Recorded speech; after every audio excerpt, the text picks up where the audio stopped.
Coming back from a trip, I found my bags on the sidewalk with a note. If you want to stay here, we have the garage. Signed, your loving daughter-in-law. Before the taxi arrived, I called the bank.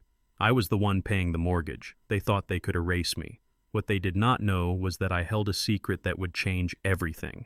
Don't forget to subscribe to the channel and comment where you're watching from. My name is Samuel Harris. I am 58. It started to rain. Light at first. A tapping across my shoulders that felt almost polite.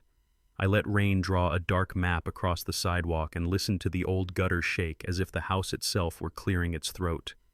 There is a pause between the insult and the answer. I have learned to live inside it. I slid the note from the tape and held it between two fingers. The ink had bled in one corner where a drop had fallen. Laura always wrote like that, tilting forward as if running late. The words stared back, loving, garage, stay. Each one was placed carefully so that it would not hurt. I bent to the suitcases. The second from the left had a torn zipper tab. I had meant to fix it last winter and forgot. I hauled it upright and felt the old pull in my shoulder where a muscle never quite healed. I should not have felt embarrassed. No one was watching. Still, the heat rose. The neighbors kept their curtains in a strict line of white. The front door was locked even though we never locked it when Ruth was alive. My hand went to the spot in my pocket where the key used to live and found only lint and a folded receipt from a diner at the airport. I looked at the house. We framed this place ourselves, weekend by weekend, sweat and plywood and the smell of cut pine. I can show you where a nail still sits, a little proud under the banister. The year Ethan turned 6, he ran along this walk into my arms holding a first-grade drawing of a blue house that looked like a cake. We pinned it to the fridge and he told me he could hear the lake at night if he pressed his ear to the wall. Ruth laughed and said, "A house only holds what you pour into it." Memory, music, forgiveness. She said that often. She has been gone for 2 years. The echo remains. Before the taxi turned the corner, I took out my phone.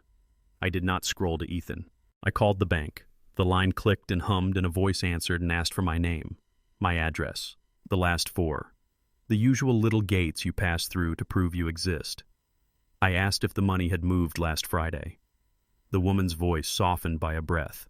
"Yes, Mr. Harris. We show your automatic payment of $1,867 cleared at 9:13 in the morning, same as every month." She asked if there was anything else she could do. I told her there would be. Not today. When I ended the call, a small part of the shaking inside me quieted. It was a fact in a room full of lies. The house looked back, 35 years. 2 bathrooms were added by hand. A kitchen remodel that never quite made the magazine spread Ruth dreamed of. 2 coats of blue paint on the upstairs room when Ethan turned 14 and decided he needed to be serious. The maple in the backyard we saved from a storm by staking it with rope and stubbornness. If you want to stay, the garage is yours.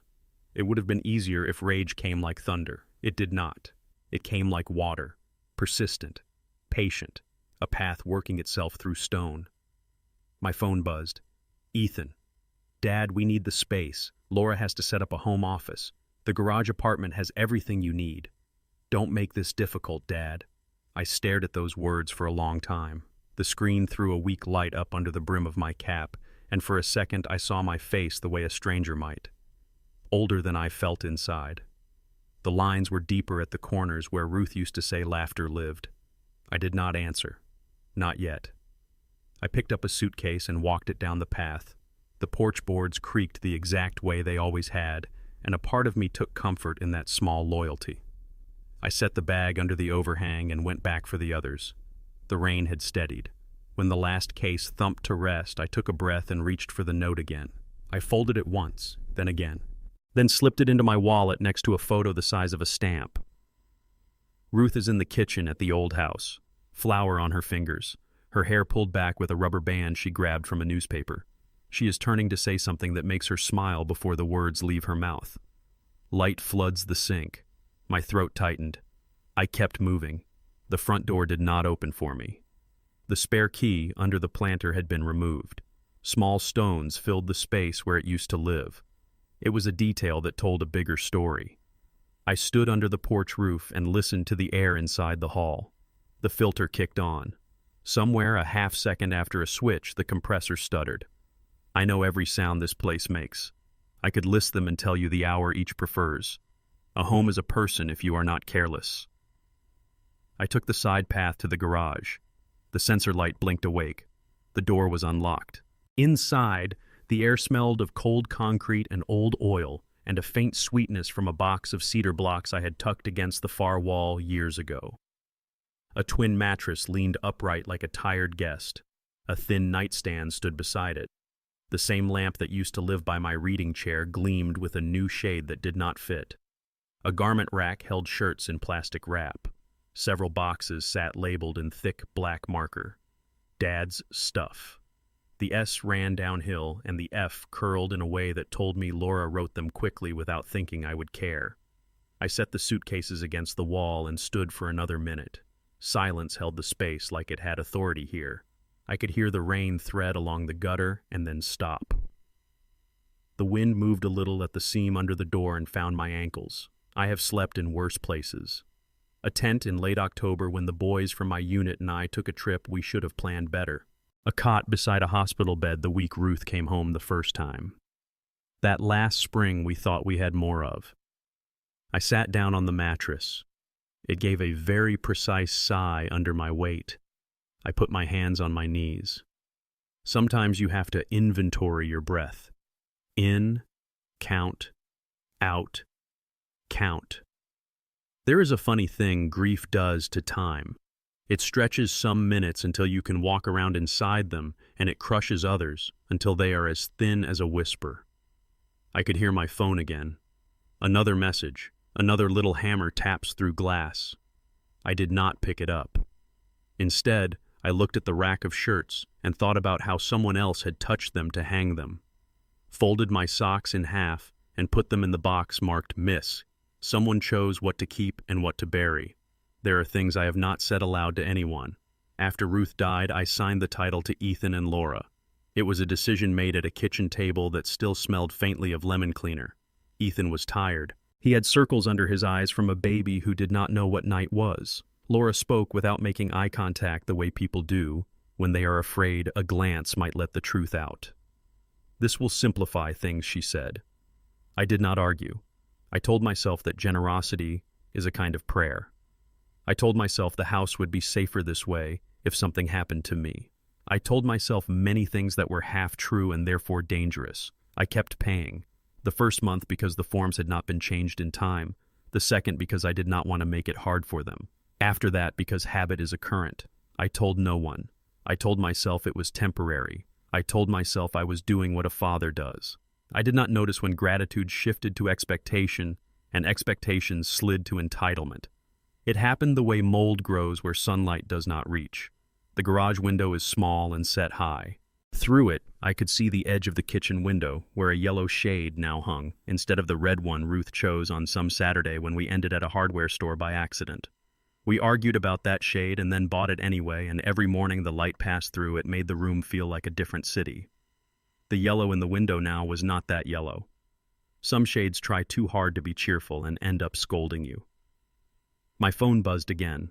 A longer text this time. "Dad, we talked to a realtor. There is a timeline. Please be reasonable. We will help you find a senior apartment. You will love the clubhouse. There is a pool." I let the message breathe on the screen until it went dark again. I rubbed a thumb along the edge of the phone until the case grew warm. Reasonable. Reason is a tool, and so is love, and so is fear, and all of them can build or break depending on who holds them and what the plan is. I stood and clicked on the lamp. The bulb was too strong for the room and made the concrete look like a floor in a photograph of a lab. I unplugged it, and the garage fell back into a softer shade that belonged to late afternoon and rain.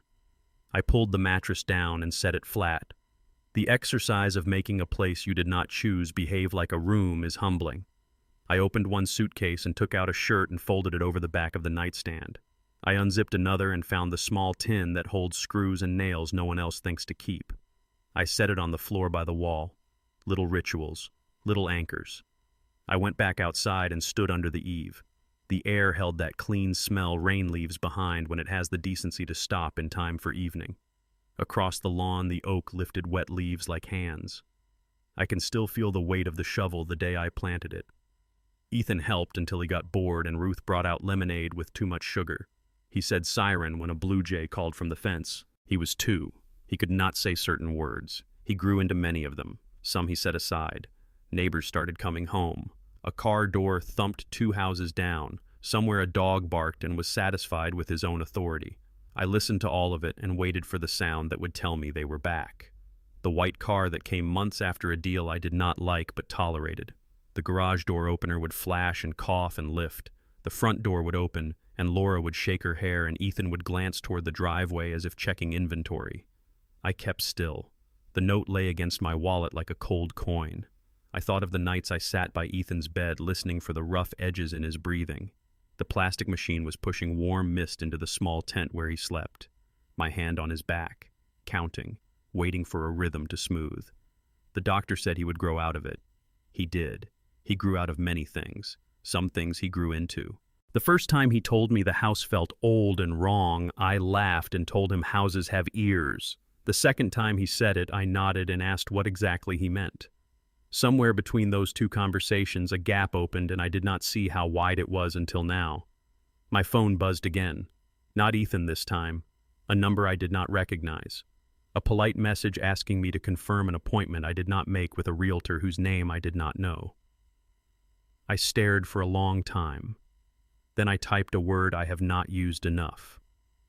No. I did not add anything. No is a complete sentence that can carry a life if you let it. I walked the perimeter of the house once like a man reacquainting himself with the boundary he has always respected. The lilacs had needed trimming for weeks, and I had not said anything because every time I started to say something, Laura would reply with a plan and a smile that did not reach her eyes. There are forms of kindness that are simply the well-mannered face of control. I brushed a hand along the fence. The wood there is smoother where Ruth used to lean when she spoke to Mrs. Carter next door about tomatoes and grandkids and recipes that are really stories in disguise. I went back to the garage and closed the door behind me and listened to the click of the latch. The sound is small, but it is a kind of honesty. The metal says, "This is what I do. I hold." I set a chair near the wall and sat and pulled the phone to me and opened a new note. Not the paper kind. The glow kind. I wrote what the bank had said. I wrote the time and the amount and the name of the person I spoke with. I wrote the date the automatic debit started and the date Ruth died and the day we signed the title and the day Ethan smiled and said, "This will make things simpler." I wrote because facts become more real when you place them in a row and make them march. The air grew colder as evening thickened. I opened the top suitcase again and found the sweater Ruth bought me at a roadside stand near the coast, because she said the color made my eyes kinder. I pulled it on and stood at the window. A small square of blue light from the kitchen washed the driveway. Shadows moved. The front door opened and voices floated out like birds that did not want to land. Laura laughed. Ethan said something about a delay and paperwork and the word contractor. He did not come around the side. He did not look toward the garage. In that small omission lived a truth. People tend to avoid the doors they fear will open. I let my breath ease. The best decisions are not made while your heart is running. I made tea on the little hot plate we used once for camping. The steam rose in a thin line. I drank it sitting on the edge of the mattress, staring at the boxes with their quick letters telling me which parts of my life they believed belonged in storage. I thought of the word burden. How can it be a weight you carry for someone with love? How can it be a word someone uses to shove you toward the edge of your own home? Words reveal themselves in how they are held. My phone lit again. A shorter message. "We will talk tomorrow. Be calm." I turned the screen face down on the nightstand and felt a steadiness return that I had missed for months. In the morning, I would call the bank again and a lawyer after that, and I would take each step with the quiet certainty of a man measuring a long board twice before he cuts. Tonight, I would sleep under a roof I paid for while being told it did not belong to me. There is a kind of irony that does not need to be clever to cut clean. I stood and gathered my wallet and the folded note and slid them under the sweater on the chair. I turned off the hot plate. I unplugged the too bright lamp. I placed my hand flat against the cold garage door and felt the faint vibration of rain returning. Then I picked up the note once more and let its paper rasp against my thumb. If you want to stay, the garage is yours. I let the sentence sit in my mouth without sound. I let it roll one way and then the other until it lost its poison and became only paper and ink and someone else's choice. I opened the door to the interior stairs. The darkness inside smelled like dust and old summers. I put my foot on the first step, then the second. A man does not always get to pick the room where he begins again. What matters is that he begins. I carried the folded note in my hand as I went down into the cold and the quiet and the echo of my own steps. I learned long ago that a house speaks in small sounds when the rest of the world sleeps. Metal ticks as it cools. Pipes clear their throats after a run of hot water. Wood settles with a soft groan. In the garage that night, the concrete held a chill that climbed through the soles of my shoes and into my legs. A faint scent of cedar drifted from the old blocks I had stored on the shelf. I could feel rain easing outside, and with it the hush that comes when a storm loses its voice. I sat on the mattress and spread my fingers on my knees the way a man steadies himself at the start of real work. Then I looked at the rack of shirts and the boxes with their thick marker, and my eyes landed on the smallest thing in the room. A carpenter pencil, the flat kind. It had fallen and lodged in the crack where the slab met the wall. The sight of it sent me back so fast that the garage dissolved and a younger version of the same room rose around me. We built this place on weekends and short evenings and stubborn daylight. Not all at once. That would have been too clean. We framed the walls while our son napped in a portable crib under the oak that stood 2 lots over and now lives behind our fence.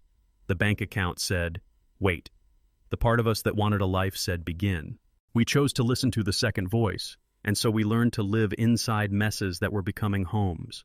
I can see Ruth standing in the footprint of what would be our kitchen, pointing with 2 fingers at the space where the sink ought to go.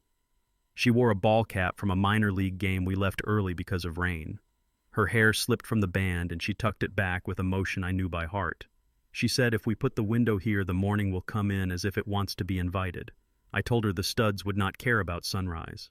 She laughed and said we would.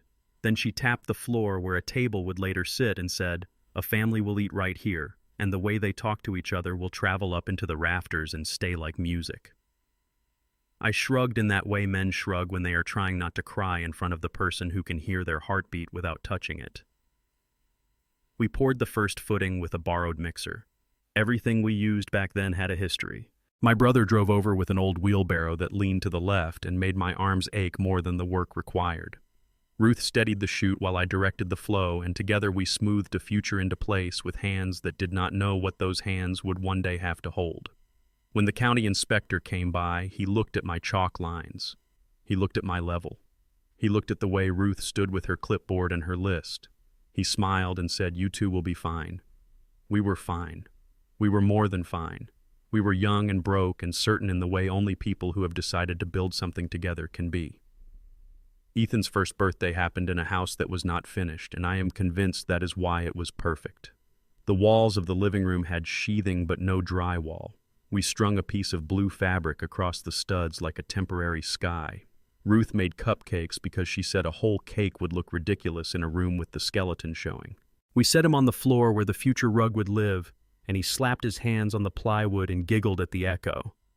A neighbor carried in an extra folding chair. Someone brought a pot of chili that could have fed a crew. No one noticed the drafts that slipped in through untrimmed windows because joy warmed the air in a way no furnace can. When Ethan turned 6, he wanted a pirate party, which mostly meant wearing a hat he refused to take off even to sleep. That was the year we planted the oak. He stood on the curb waving a little flag at passing cars because he said a parade would make the tree feel welcome. I dug the hole deeper than the manual suggested because my grandfather taught me that roots deserve more than the minimum. Ruth brought out lemonade in mismatched glasses. When we set the tree in place, Ethan stepped forward and touched the slender trunk with a single finger, as if he were blessing it. He said, "This one will be taller than me by next summer." It was not, but we did not correct him. Birthdays came and went, and the house kept reshaping itself to meet whatever we needed next. When Ethan turned 10, we built a small stage against the fence because the school talent show had given him a hunger for performance. He recited a poem he wrote about a dog that did not exist, and Ruth cried behind her sunglasses. That fall, we sanded and stained the stairs, and he left a thumbprint in the tacky finish near the third step, because he could not resist checking if it was dry. The print is still there. You cannot see it unless you know where to look. People assume a home is made from the big choices. The truth is, it is held together by small fingerprints left on the way to something else. Ruth loved to say, "A house is more than wood and wire." She would stand in the doorway and scan the rooms as if reading a story that only she knew how to translate. "This house will always be our anchor," she told me the day we hung the last cabinet door that did not quite sit square. She pushed on it with her palm and said, "We will get it right, but even if we never do, this is where we will remember how." I teased her that anchors belong to boats. She said we used to be the kind of people who drifted and did not notice. Then she touched my cheek with paint on her fingers and left a small white mark I did not wipe away until I had to. There were years when money thinned. The economy wobbled, and the company cut hours, and we learned how to cook beans in more ways than a cookbook would dignify. That was the year we turned the back bedroom into a rental for a teacher who needed a place while he finished a degree. We built the second bathroom on weekends to make room for him, and in the process made space for the grandchildren we did not yet have. Every nail driven during a lean season carries more meaning. You learn to hear a difference in the sound. The wood accepts it with a grateful note. Ethan grew tall, and then taller. He wanted a blue room the year he declared he would be serious now, and we painted in a heat wave because I did not want to lose the weekend to excuses. He held the roller and created streaks of ocean and then sky and then ocean again. Later, he brought friends over and watched games and built forts with cushions and declared the living room their stadium and their fortress. On a night when I was sandpapering a door, he walked through the hall with a tone in his voice I had not heard before.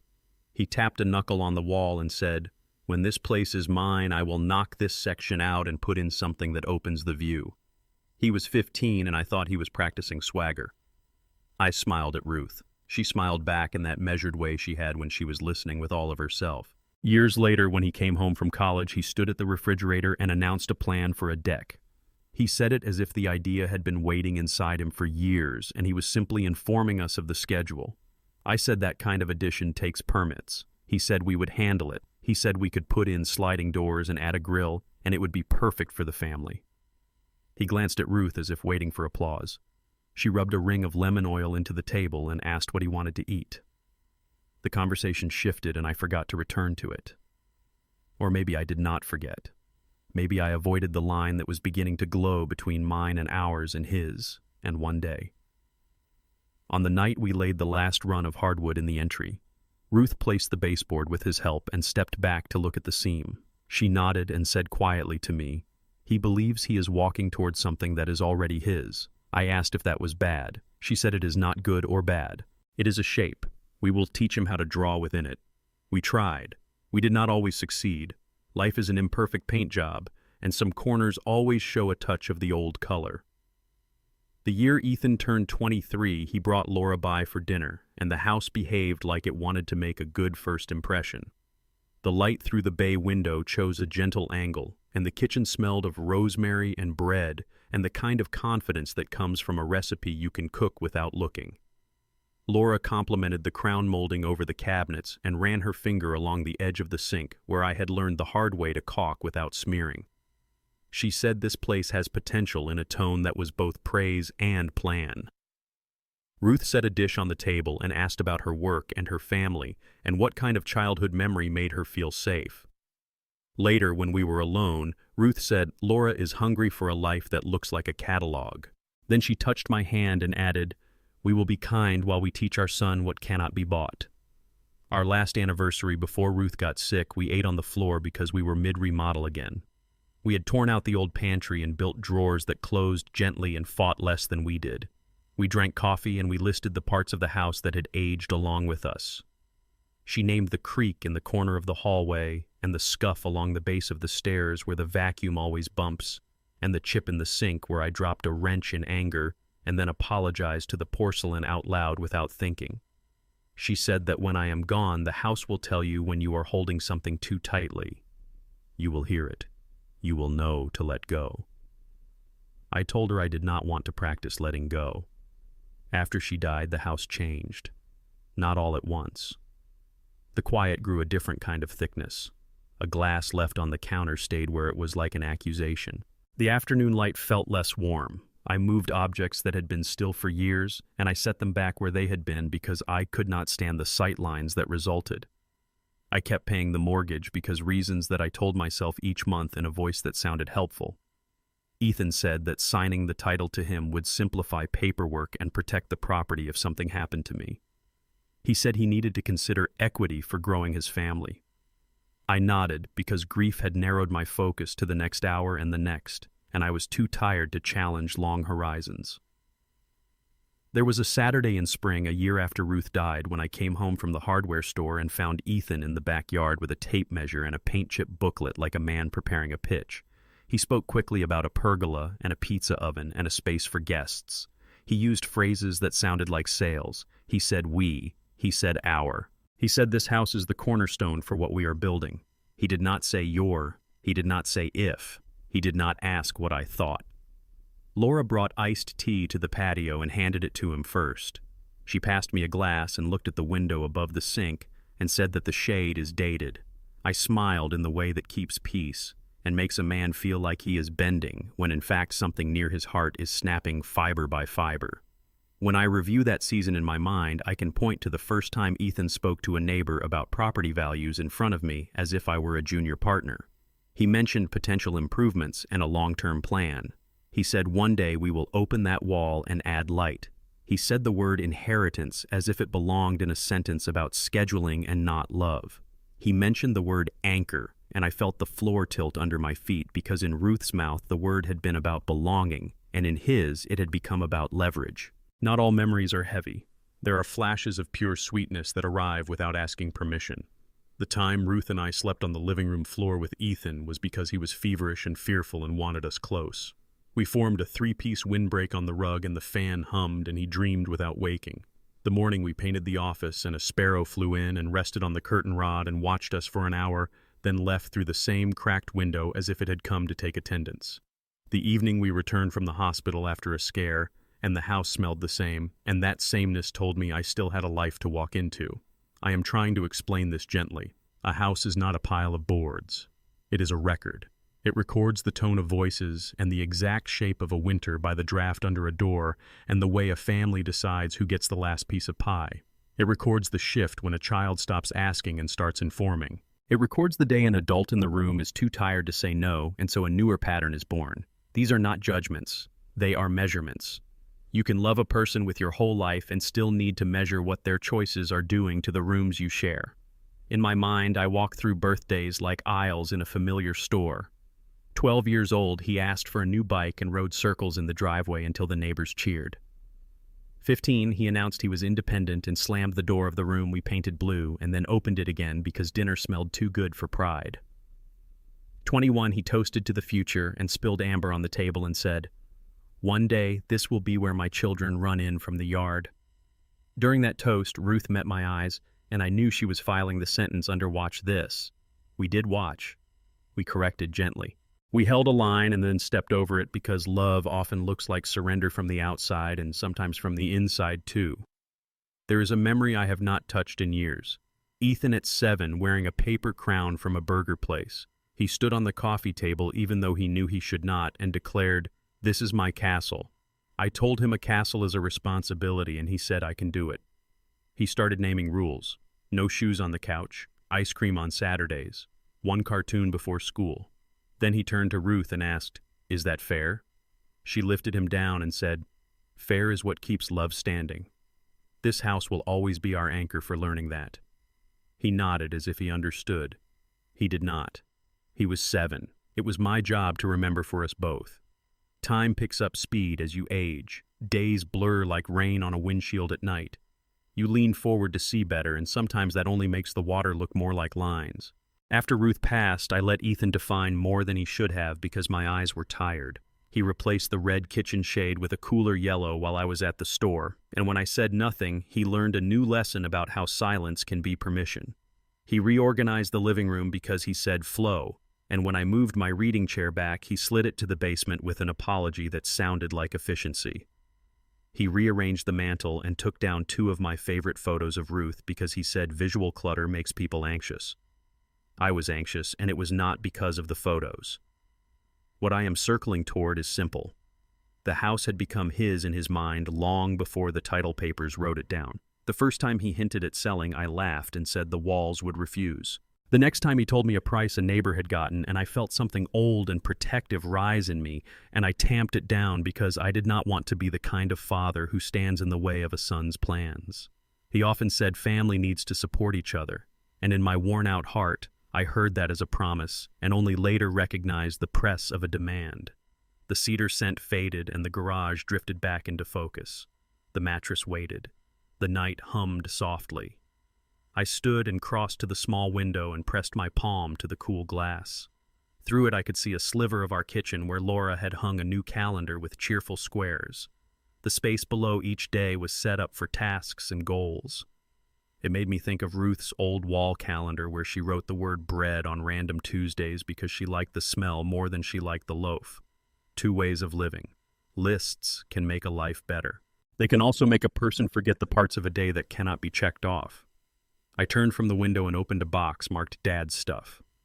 The label ran downhill and made me smile despite myself. On top lay my father's hammer with the bevel worn smooth by hands that were gentler than people realized. Beneath it was a stack of index cards tied with a string. Ruth's handwriting on the top card, paint formulas and notes for shelves we meant to build, and a recipe for peach cobbler that always failed and pleased us anyway. At the bottom, a single Polaroid of the house when it was only a skeleton against the sky. Ruth is at the center of the frame with her hands on her hips and a look that says, "No matter what the wind does, we will stand." I sat on the edge of the mattress and held that photograph where the light could find it. I heard my own breathing and the muffled thump from upstairs that told me Ethan had walked down the hall and closed a door. I heard what might have been Laura setting a glass on the counter with a click of impatience. I thought of the anchor Ruth promised. I thought of how anchors do not stop the existence of storms. They keep you from being dragged away while you wait. The waiting is the hard part, the part that proves what you are made of. I breathed in, I breathed out. I let the photograph rest on my knee. I found myself speaking aloud in a voice barely louder than thought. Ruth, you told me the house would teach me what to hold and what to release. I feel held and I feel released, and both feelings are sharp. I do not want to fight our son. I do not want to be used up and placed in a corner. I want a path where dignity does not have to be borrowed. The words did not echo. They sank into the quiet and stayed there like coins in a jar. A short vibration in my pocket reminded me that the present still exists even inside memory. I glanced at the screen. A final message for the night. "Let us all get some sleep, Dad. We will make a plan in the morning." The last word sat heavily. Plan. I set the phone face down and stood. My knees protested and then forgave me. I placed the photograph gently back in the box. I folded the flaps closed. I clicked off the lamp. The room softened. At the threshold, I paused and looked once more at the space around me. The garage was a room of tools and storage and the smell of many years of labor. It was also a kind of underbelly to the life above. It had its own honesty. No decorations, no disguises, just structure and function. I traced the edge of the door with my fingertip and felt a quiet decision rise in me. Grief had taught me to wait until a feeling was steady and then act. The feeling was steady. In the morning, I would protect what needed protecting with the same patience I once used to set a level line and tap a nail until the head sat just right. I breathed once more and let the past settle back into its rightful rooms. The mattress met my back. The concrete held the weight of what I could not name yet. I stared at the ceiling until the rafters resolved into the same pattern they have always had, and the pattern calmed me. I closed my eyes. The voices upstairs faded. The house spoke in small sounds. The anchor held. Somewhere near dawn, I dreamed of the oak and the day we planted it and Ethan's finger against the bark as if he were blessing it. When I woke, the garage was cool and gray and the first birds had started their practice. I sat up and felt the kind of tired that is not defeat but the result of using yourself. I stood and stepped to the small window and looked at the kitchen. The yellow shade caught light and glowed in a way that almost made sense. I lifted my hand and let my knuckles rest against the glass for a count of 4. Then I turned away from the view and looked into the deeper part of the garage where the darker shadows live. I walked toward them. The present gathered around me again like a coat. It fit. I woke before the first bird made up its mind to sing. The garage held a quiet that felt metallic at the edges, that thin gray hour when you can almost hear time choosing a direction. My back had learned the shape of the thin mattress, and my hands remembered the cool from the concrete before my feet touched it. Somewhere above me, a pipe sighed and a cabinet closed with that brisk finality that belongs to people who are getting ready for their day. I sat up and told my breath to slow. The work I needed to do asked for a steady hand. Beside the suitcase, I kept a leather binder that had followed me through 2 jobs and 1 long marriage, and more tax seasons than I care to count. Ruth used to tease me that I filed the world the way I filed receipts. It made her laugh, and then it made her feel safe. I pulled the binder into my lap and smoothed the cover as if that could iron truth flat. The light from the small window came in shy and cool. I turned to the newest section and the paper whispered the way old paper does when it knows it is about to be read. There is a particular calm that comes when your fingers know the order of things. Monthly statements sat in tidy succession, each with the same bank header, the same neat columns, the same lower corner where a machine stamped the word cleared. I traced the dates with a slow finger. I let the numbers speak in their quiet way. 1,867, over and over, the rhythm of a man paying for shelter he promised his family long ago. I did not intend to count months. The ledger did it for me. It led me backward without drama and stood me in front of a plain fact. 26. I looked again to be sure I had not skipped a page or doubled a month in my head. 26 consecutive payments after the day the title crossed a desk and I wrote my son's name where mine had been. The air inside the garage changed temperature without moving. Not anger just yet. Anger would be easy, and I am old enough to know that easy feelings often lead you toward the wrong door. What I felt was the creak of something large turning a ship you did not realize had set itself on a new course, the slow swing of a compass needle committing to north. I flipped back further, and the months told another story. The week Ruth died, the week after the first season of learning how to live in a house that had gone suddenly silent at 4 p.m. In the margin of one printed page, I saw a note in my own handwriting. Keep this steady.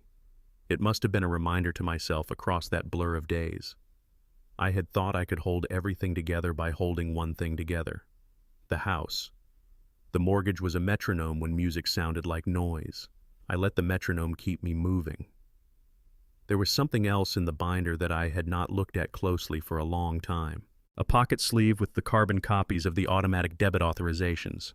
The bank had my account on file. The day the title changed, we had not changed the payment source. I had told myself it was temporary. I had told myself it was practical. I had told myself that when Ethan and Laura found their feet with the baby and the new position and the higher grocery bills, we would revisit all of this like reasonable people. I had not noticed the moment when temporary swallowed the seasons and turned into the way things are. A cold edge slid under my ribs. I turned the pages again and saw something that made my hand stop. The month Ethan sent a picture of a new boat bobbing behind a rented dock spot. He had written, "Cannot wait to take you out when the weather warms." That same month, the ledger carried my same amount, the same morning debit. I heard Ruth in the back of my mind. She used to say a house will tell you when the math of love is wrong. It tells you by the sounds the floor makes when footsteps lose their gravity. A car door thumped somewhere up the street. The world at large was waking to its errands. I stayed where I was and let the next realization arrive without resisting it. They had not simply put me in a garage. They had been building a life upstairs on the foundation of payments that never stopped leaving my account. It is a strange thing when a truth lands and suddenly the furniture in your mind rearranges itself. What felt a little off becomes obvious. What you excused becomes a decision someone else made for you. I set the binder down and rubbed 2 fingers along the bridge of my nose. I could taste the metallic morning on the back of my tongue. I needed another brain in the room, not Ethan's, not Laura's. Someone who spoke the language of banks and laws and the thin places where decency overlaps with policy. My contacts list is not long. The names there are people I can still picture with sawdust on their shoulders and the pride of a good day's work in their eyes. One of them had traded framing hammers for forms long ago. Martin Hale answered on the 3rd ring, the slight rasp in his hello unchanged, since we were 2 men with stout knees and more energy than caution. I told him it was Sam Harris, and I told him I would not waste his time. He said a man like me never does, and asked how Ruth was and then caught himself. I thanked him for remembering her and told him what I was doing. Sitting on a mattress in a garage, counting payments I should not still be making, looking for a way to turn paper into a spine. He did not rush in with advice. He asked for facts, dates, amounts. Did I have the documents? All of them, I said, in order. For a long breath, I could hear him thinking in that careful way men who know the weight of the next sentence will matter think. He said there is such a thing as an equitable interest. Courts do not love seeing someone erased when their money held the walls up. Sometimes a judge will recognize the interest of the person who paid, even if that person does not have their name on the deed. He told me I might be able to place a claim that would have to be addressed before any sale. He said I would not do this by myself and that a lawyer who works with elder rights and property would know exactly which lever to pull. I felt my fingers grip the phone tighter. He heard it through the line. He said, "Do not act out of insult, Sam. Act out of proof. Proof outlives feelings. Get your documents copied. Keep your originals safe. Find counsel before you stop anything. Banks love a clean default and a clean foreclosure. Do not give them the satisfaction of a mess you made. Make a plan. Stand square inside it." His voice eased and turned into the Martin I remembered from the job site, the man who could coax a stubborn beam into plumb with the right words. He said, "I remember Ruth saying you measure twice and cut once, and that is why your cabinets hung true while everyone else's fought theirs. Measure this twice, then cut where you must." I thanked him, and he told me to call him back after I saw a lawyer. He did not wish me luck. He said something better. He said, "Stand up." When the call ended, the garage returned to its size around me. I set the phone on the nightstand and opened the binder again. I slid every page into plastic sleeves. I wrote a simple list on a scrap of paper I found under a rubber band. Copy statements. Copy the bank authorization. Copy tax returns for the years that show property taxes paid by me. Retrieve bank records from the last 26 months as official printouts. Leave originals in a safe place. The act of writing turned fear into errands. I could do errands. As I worked, I heard movement above me. Footsteps, muffled voices, a burst of laughter that sounded practiced. The light through the small window shifted from cool to hopeful. I heard a text buzz but left it alone. I did not want to read another message telling me to be reasonable, to enjoy amenities at a senior complex, to help as they planned what they called a new chapter. My chapter had never closed. They simply stopped reading their lines. I slid the binder into a tote I used to carry drill bits in a level. I added a small notebook, 2 pens, and a cheap folder because cheap folders hold up better than the fancy ones if you treat them with respect. The organization calmed me. The decision was weighted towards something that would hold. When I stood, the mattress protested and then forgave me. I smoothed the blanket with my palm because my mother taught me to leave a room better than you found it, even if the room was a temporary station. I looked once more at the boxes labeled Dad's stuff, and it struck me that someone else believed they could label my life and stack it out of sight. Labels have a way of trying to become truths when no one argues with them. I stepped outside, and the morning air met me with wet grass and the distant scent of coffee from a neighbor's open kitchen window. The oak lifted its damp leaves like someone shaking sleep from their arms. It steadied me to see something we planted still thriving. The front of the house stared back with that blank look of windows when you stand too far away to see inside. I paused on the path. I remembered Ethan at 15, chin tilted higher than necessary, telling me one day he would open the wall and let light pour in. I had smiled then because I thought he was dreaming. Now I saw that for years he had been speaking as if the key had already turned in his favor.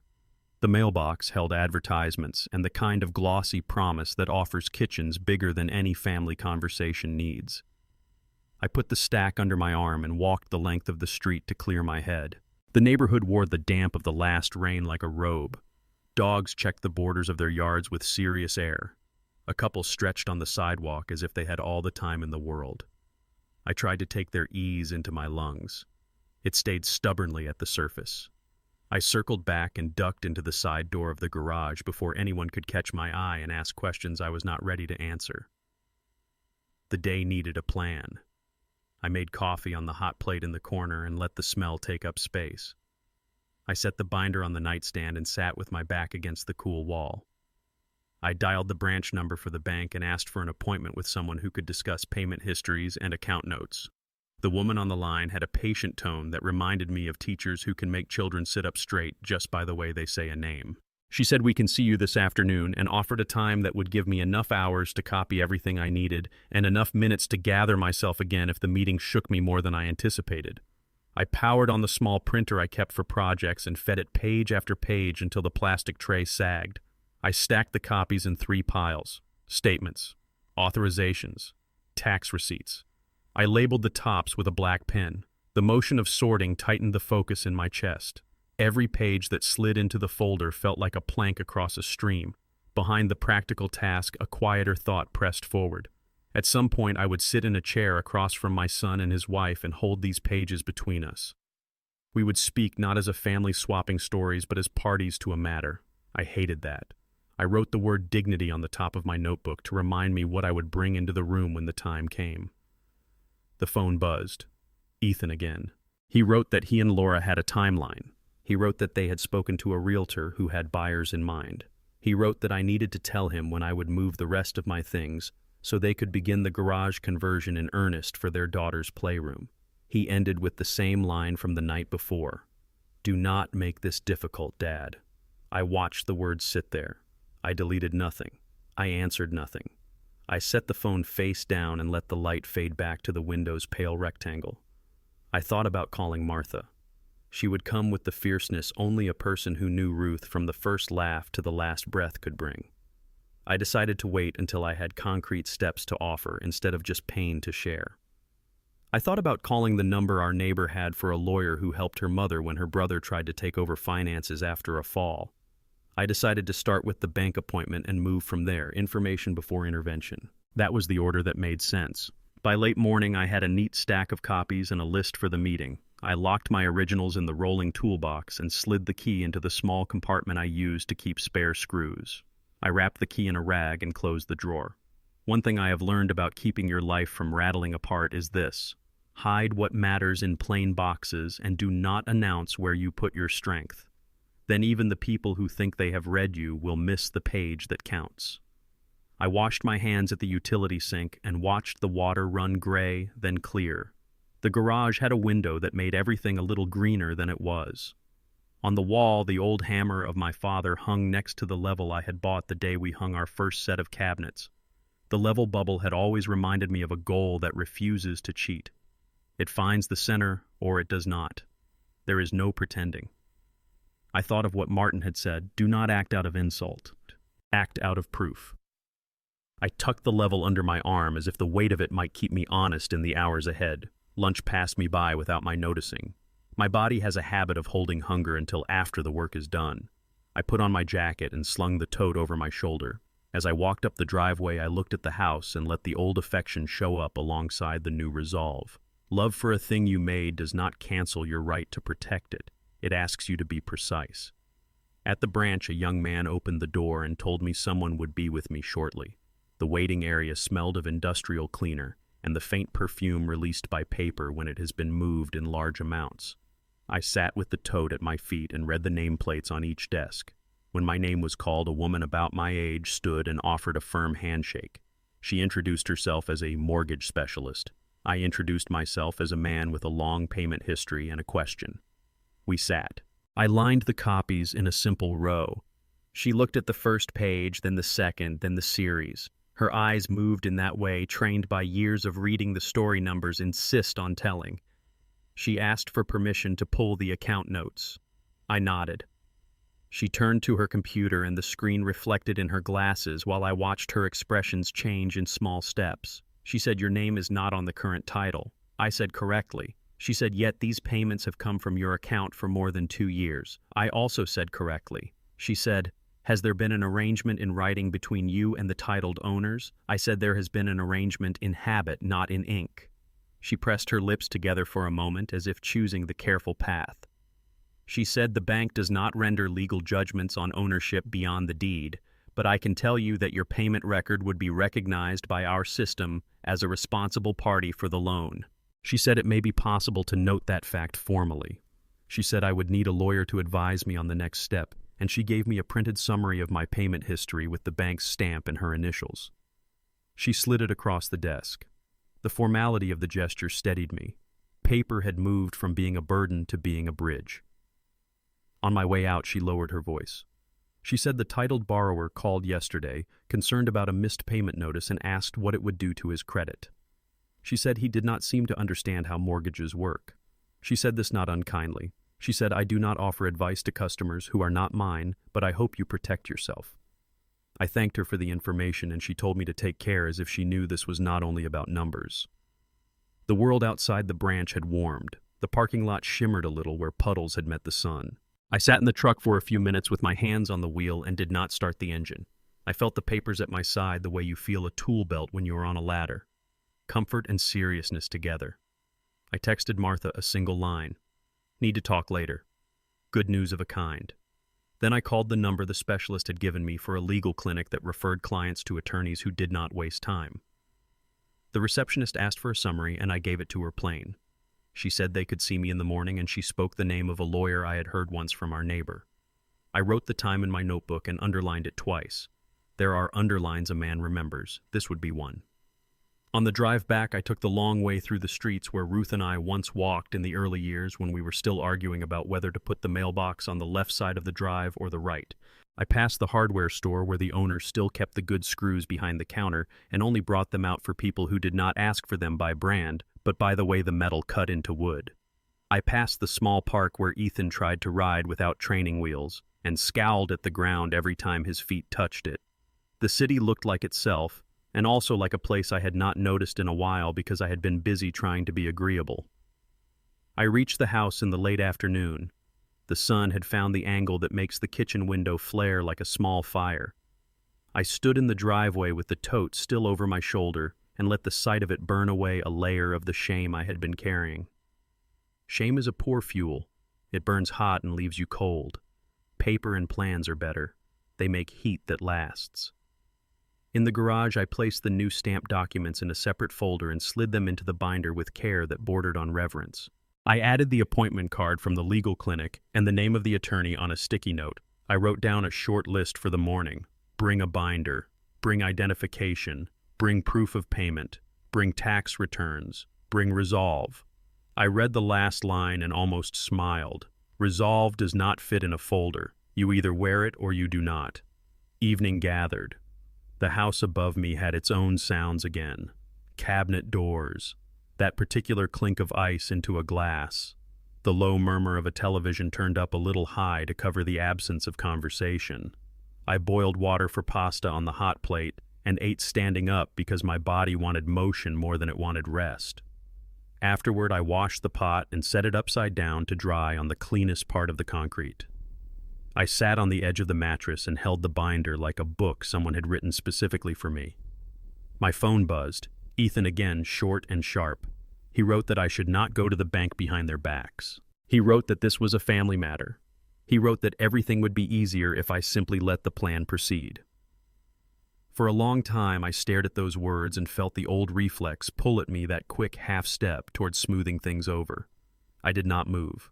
My thumb hovered and then lowered the message to the archive where things go to be kept but not cared for. Night pressed its cool face against the small window. I stood and switched off the lamp. The garage breathed into quiet, and I heard in the distance a late train thinking its way through town.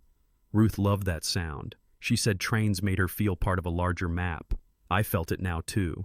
My small plan inside this small room felt tied to a larger idea. You do not let people rewrite you. Not even if they share your name. You do not let them put you in a corner of your own life and call it kindness. You gather proof. You take counsel. You stand where you must. I lay back and let the list for the morning arrange itself behind my eyes. Papers in order, clothes clean. Eat breakfast, even if you do not want it. Speak slowly. Tell the truth. Do not volunteer apologies. Remember Ruth's hand on the cabinet door and her voice telling me this house will always be our anchor. I pictured the oak outside standing still in the dark. I pictured the level bubble finding the center. I slept with the binder beside me on the floor like a dog that knows which way danger comes. It was not anger that woke me once in the night. It was something steadier. I sat up and reached for my notebook. In the dim light, I wrote a last line for this chapter of the plan. Tomorrow I will find a lawyer. I capped the pen and set it beside the words.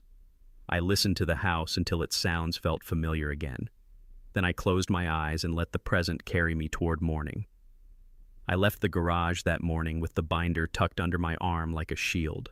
The air outside was heavy, close one of those mornings where the clouds looked swollen but undecided.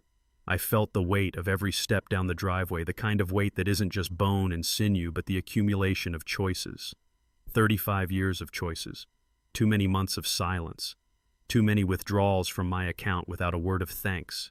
The street was damp from last night's rain, and the smell of wet pavement followed me all the way to the truck. I drove with both hands gripping the wheel, my knuckles pale against the leather. My thoughts moved in slow, deliberate turns like a man measuring a woodcut he knows he can't undo. The bank sat squat and practical at the edge of town glass windows, reflecting a sky already brooding. It looked the same as it always had, but to me it seemed sharper this time, as if the building itself knew the truth I was carrying inside my binder. I walked through the glass doors, and the blast of air conditioning hit me like a shove, cold and clinical.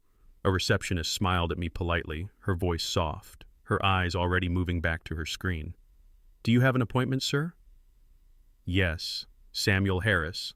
She tapped keys, nodded, and gestured to the waiting area. "Mr. Phillips will be with you shortly." I lowered myself into one of the padded chairs, the binder balanced on my knees. I caught my reflection in the glass panel across the lobby. 58 years old, hair thinner than I ever expected it to be, sweater pulled neat, shoes still damp at the soles. A man who looked like he could fade into a crowd. And yet inside me, something had stopped fading. A door opened and a young man walked out. He had the kind of crisp shirt and straight tie that suggested he still believed in order and numbers in tidy resolutions. His hair was neatly parted, his steps efficient.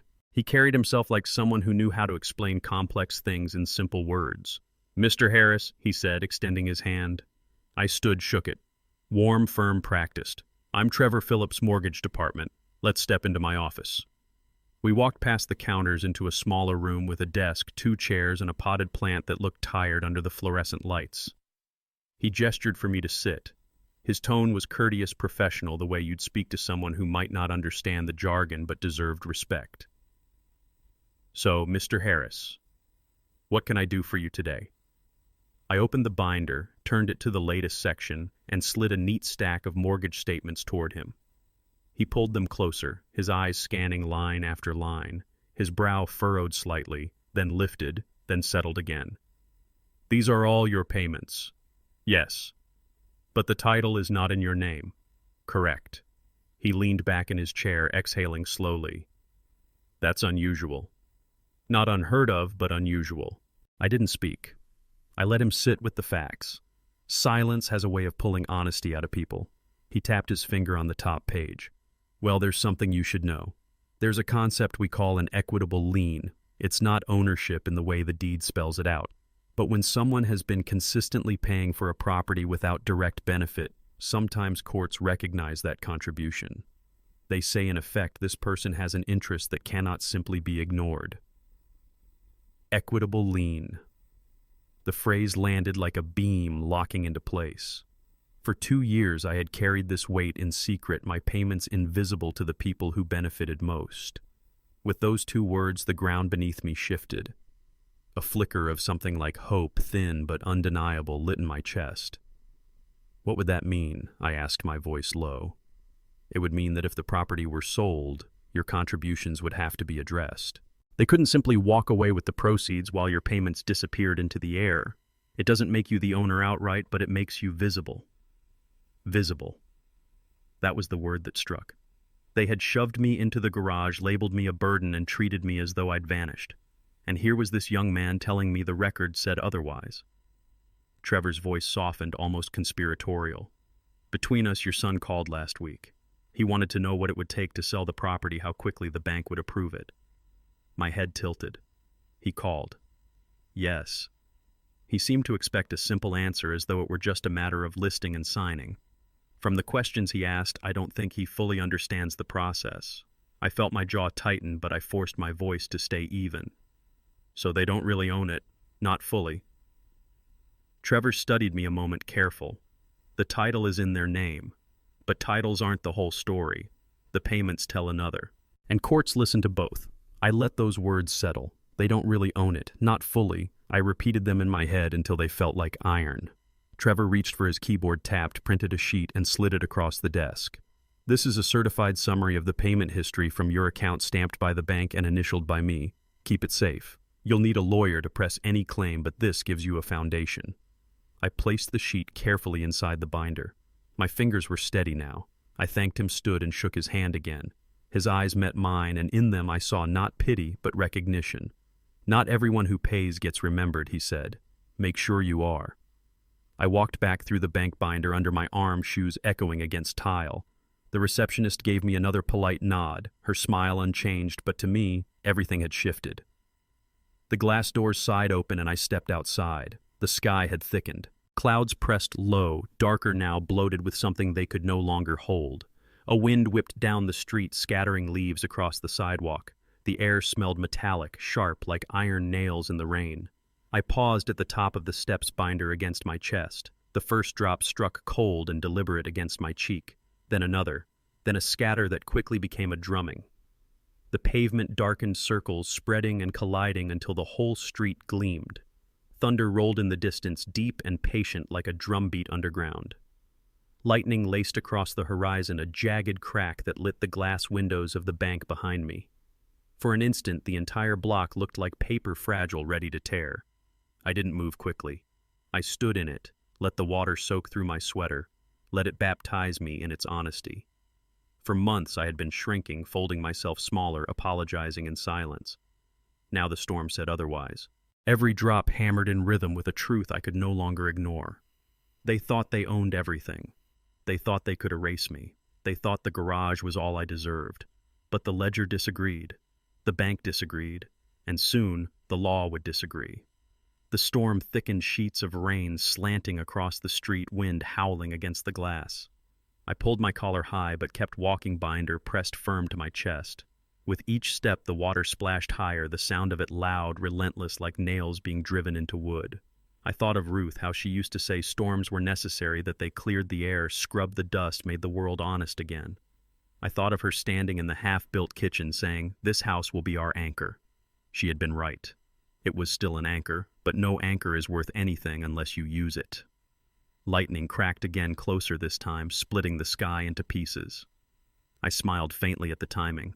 The storm had broken, and so had I, not into pieces, but into something sharper, something steadier, the kind of break that doesn't destroy, but defines. By the time I reached the truck, I was drenched, but I didn't care. I set the binder carefully on the seat beside me, water dripping from my sleeves onto the floor. I looked at it once, then out at the storm raging around me. They had no idea what was coming. The storm chased me across town and reached Martha's Street just as I turned into her driveway. The wipers could not keep up. Water ran in sheets down the windshield, and the world outside turned to streaks. I parked by the maple in front of her porch and cut the engine. For a moment I sat there with the binder on the passenger seat and listened to the rain thudding against the roof like 1,000 small fists. I picked up the binder and ran for the door. Martha opened it before I could knock twice. She had a towel in one hand and a look in her eyes that told me she already knew there was more to the story than I had time to say on the phone. She pulled me inside and shut the door behind me, and the storm dropped to a hummed rumor. The warmth of the house hit my skin.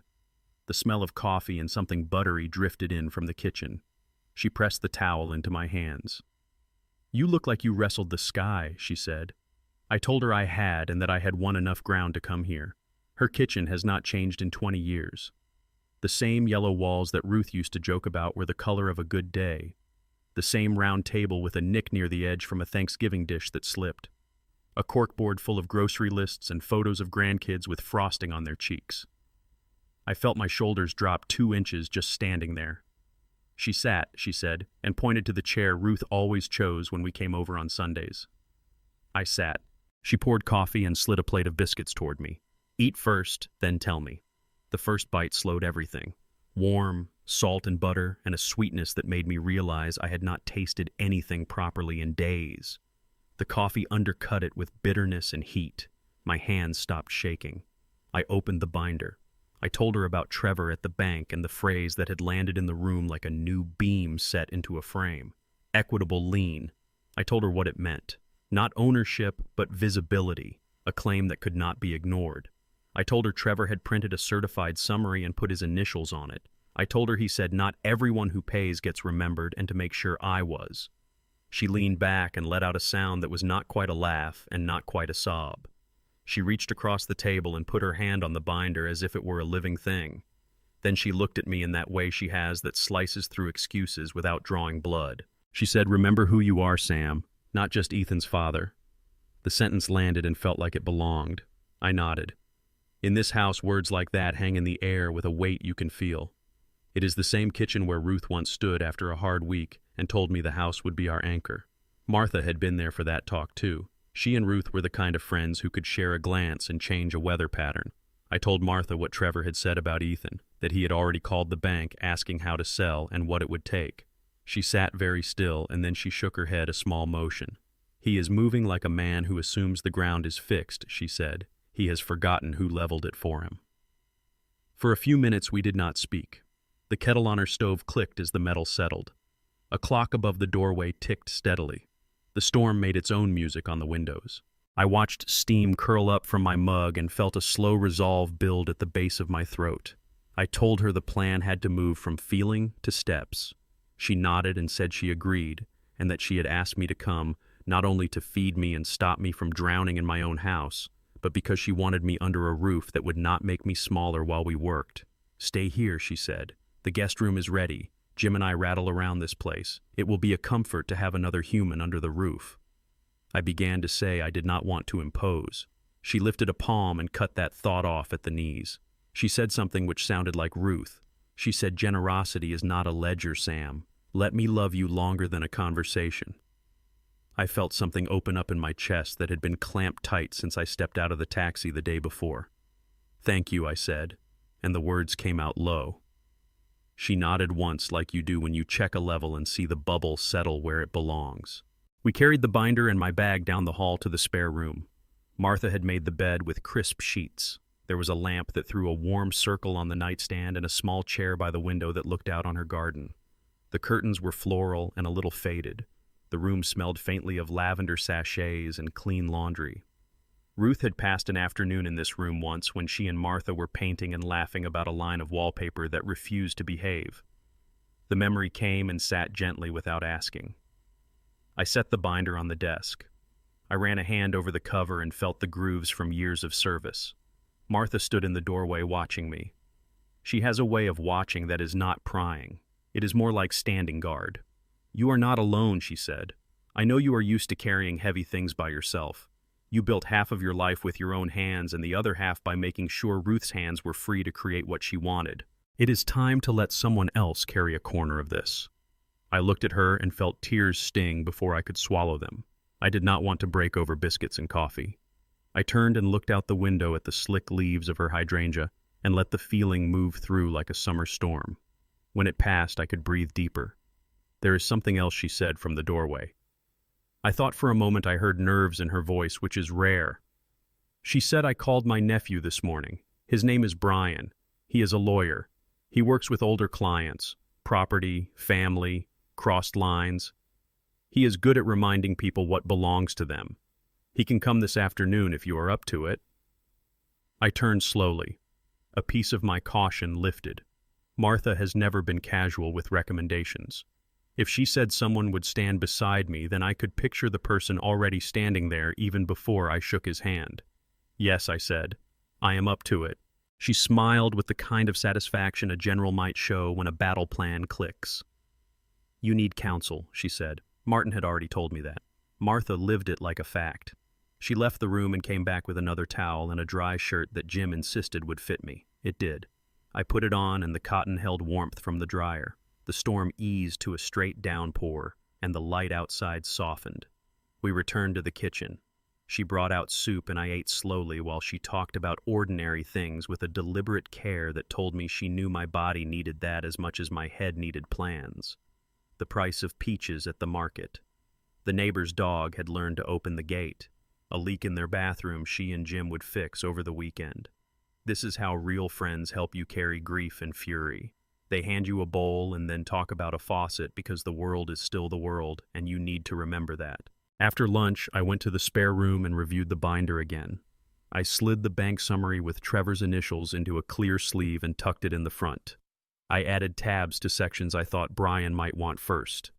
Payment history, automatic authorizations, property taxes, the original deed, the transfer that moved the title from me to Ethan and Laura.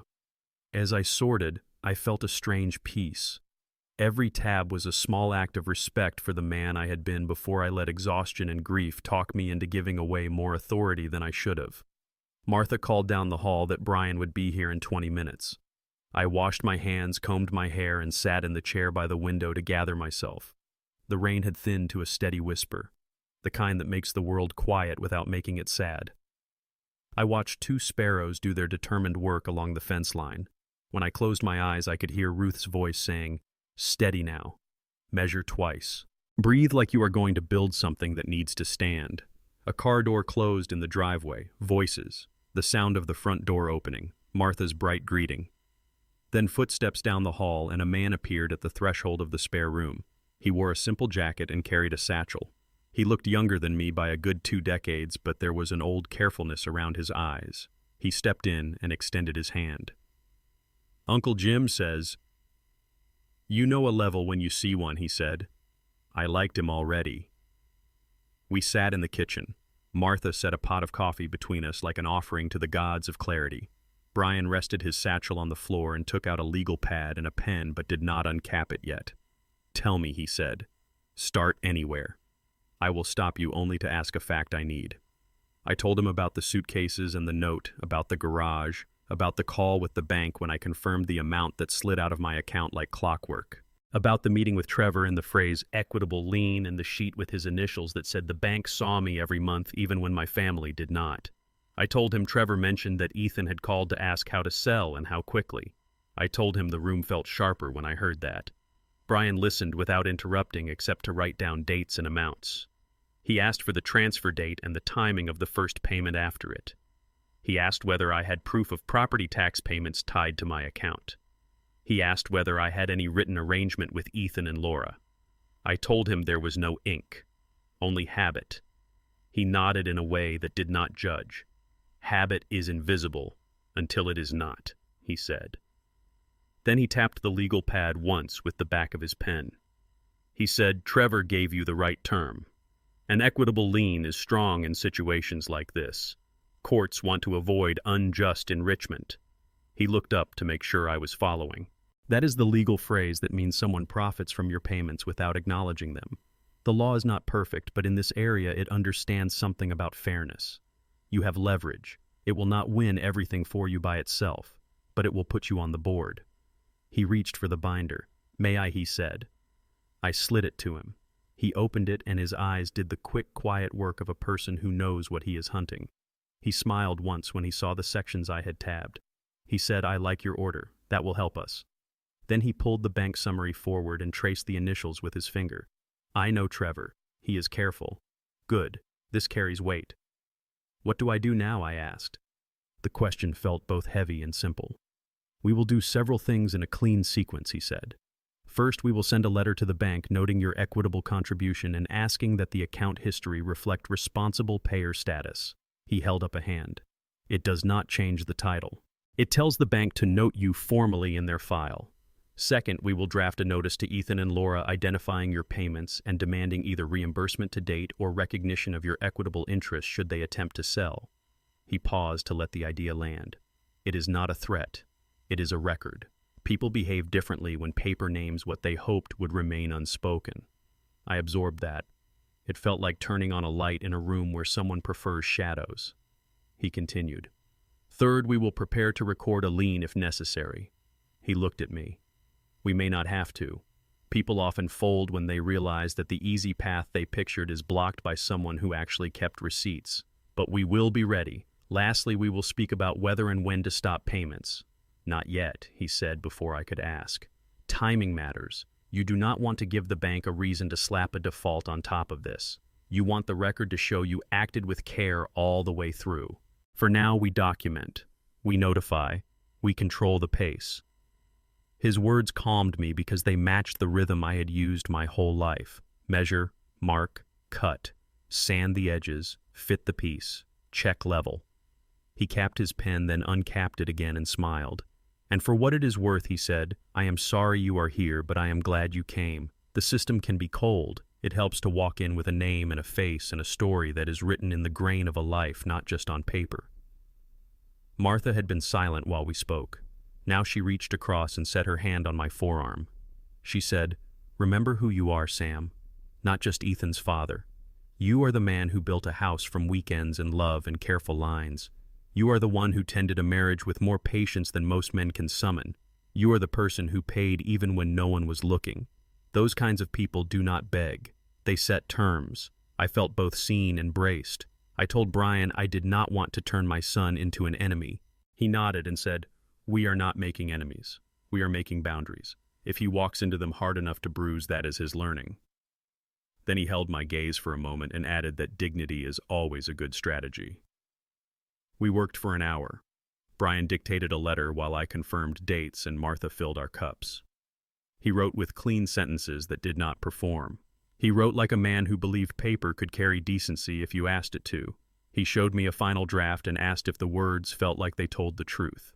They did. He printed copies and slid them into folders. He asked for a retainer and I handed him a check with a hand that did not shake.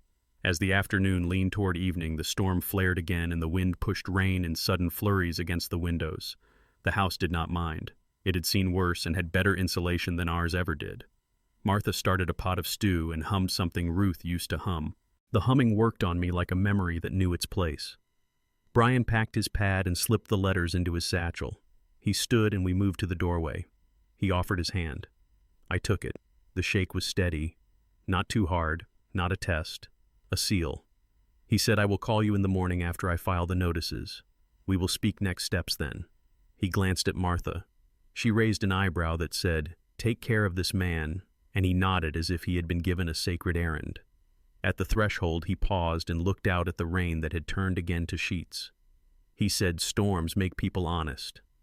We both knew he was not talking about the weather.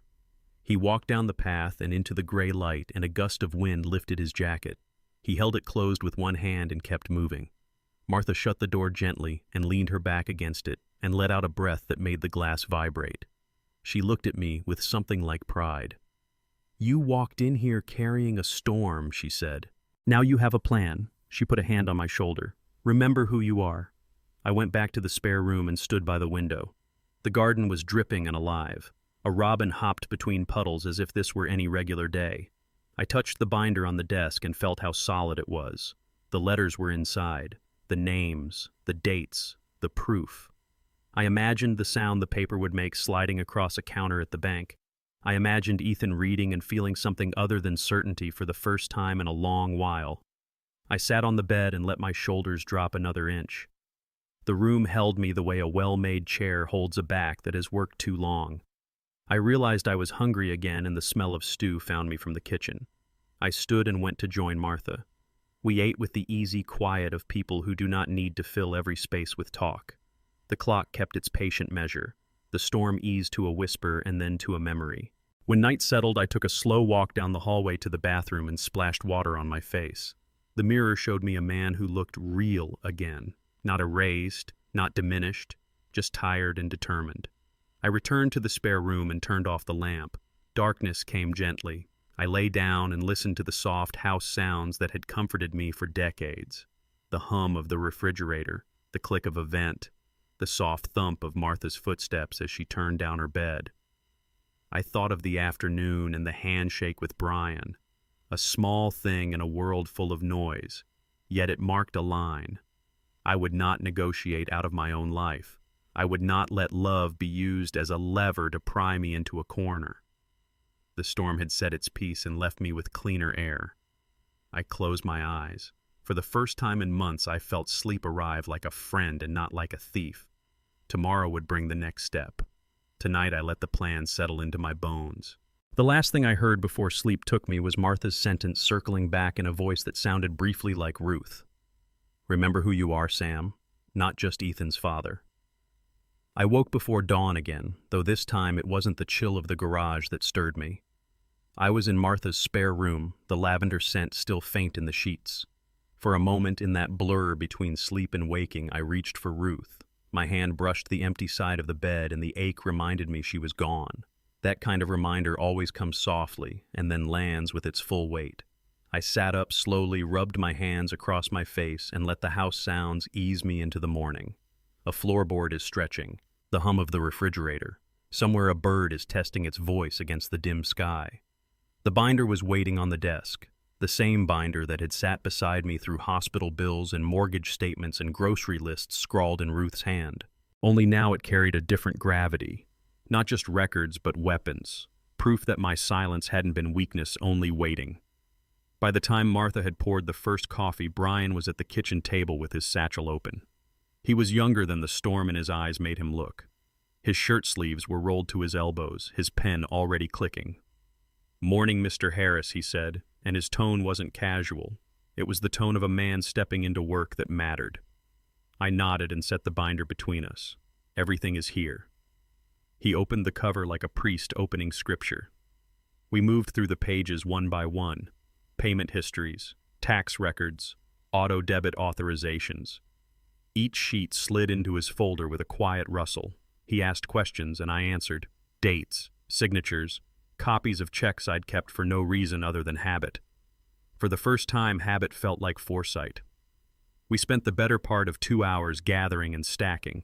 I fed copies through Martha's printer until the tray sagged. Brian labeled folders with clean block letters.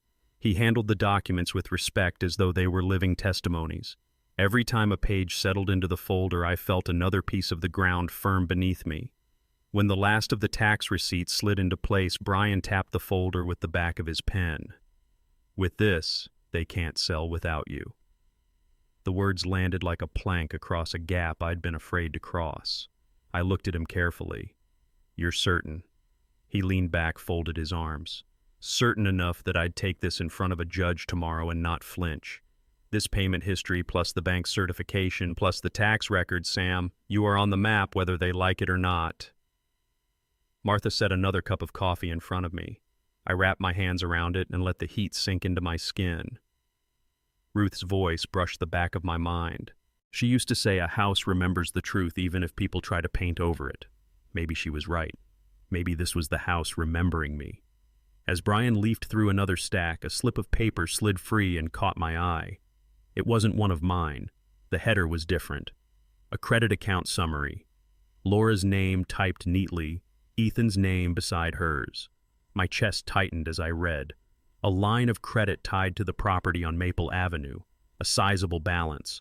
Not small household purchases, large sums. Withdrawals that had been sitting under the roof of my house without my knowing. Brian noticed the shift in my face. "What is it?" I slid the paper toward him. He scanned it once, twice, then his lips pressed thin. "This changes things." He tapped the margin with his pen. "They've taken out a line of credit against the house. They leveraged equity that wasn't fully theirs. That debt rides on this property." He looked up at me with a calm that carried its own thunder. "If they try to sell the lien plus this debt will collide. No buyer wants a property wrapped in knots." I let out a slow breath. "So they've already dug their own pit." He nodded. "And you have the rope." For a long moment I sat there in silence. My son, the boy I stayed up with when asthma rattled his chest, the boy who once ran circles in the yard with a pirate hat, had turned my house into collateral for debts he hadn't even told me about. I closed my eyes and saw Ruth's face the night we finished hanging the cabinets. "This house will always be our anchor," she'd said.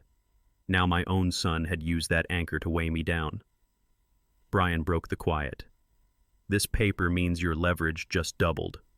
They can't move without you now. Even if they try, the bank will demand clarity, and we'll be there with these records to make sure clarity has your name on it." I opened my eyes, fixed them on the binder. I felt anger, yes, but underneath it something steadier. Not the blind fire of insult, but the deep flame of resolve. "What happens next?" I asked. He laid it out with the same patience he'd shown before. "First, we finish assembling every thread of evidence, payments, taxes, now this credit document. Then we draft a formal notice to Ethan and Laura. Not accusations, just facts. We outline your payments. We note the bank's certification. We identify this additional credit tied to the property. Then we state plainly no sale can proceed without resolving your equitable lien and the outstanding debt. Martha leaned against the counter, arms folded. She said, "Facts don't argue. They just stand there until people trip over them." Brian smiled faintly. "Exactly. And if they still push, we record the lien. That locks everything in place legally. Without your consent, nothing moves." I nodded slowly. I thought of Ethan's last text. "Don't make this difficult, Dad." I almost laughed now. Difficult wasn't me standing firm. It was difficult for him to realize the game had rules he had never learned.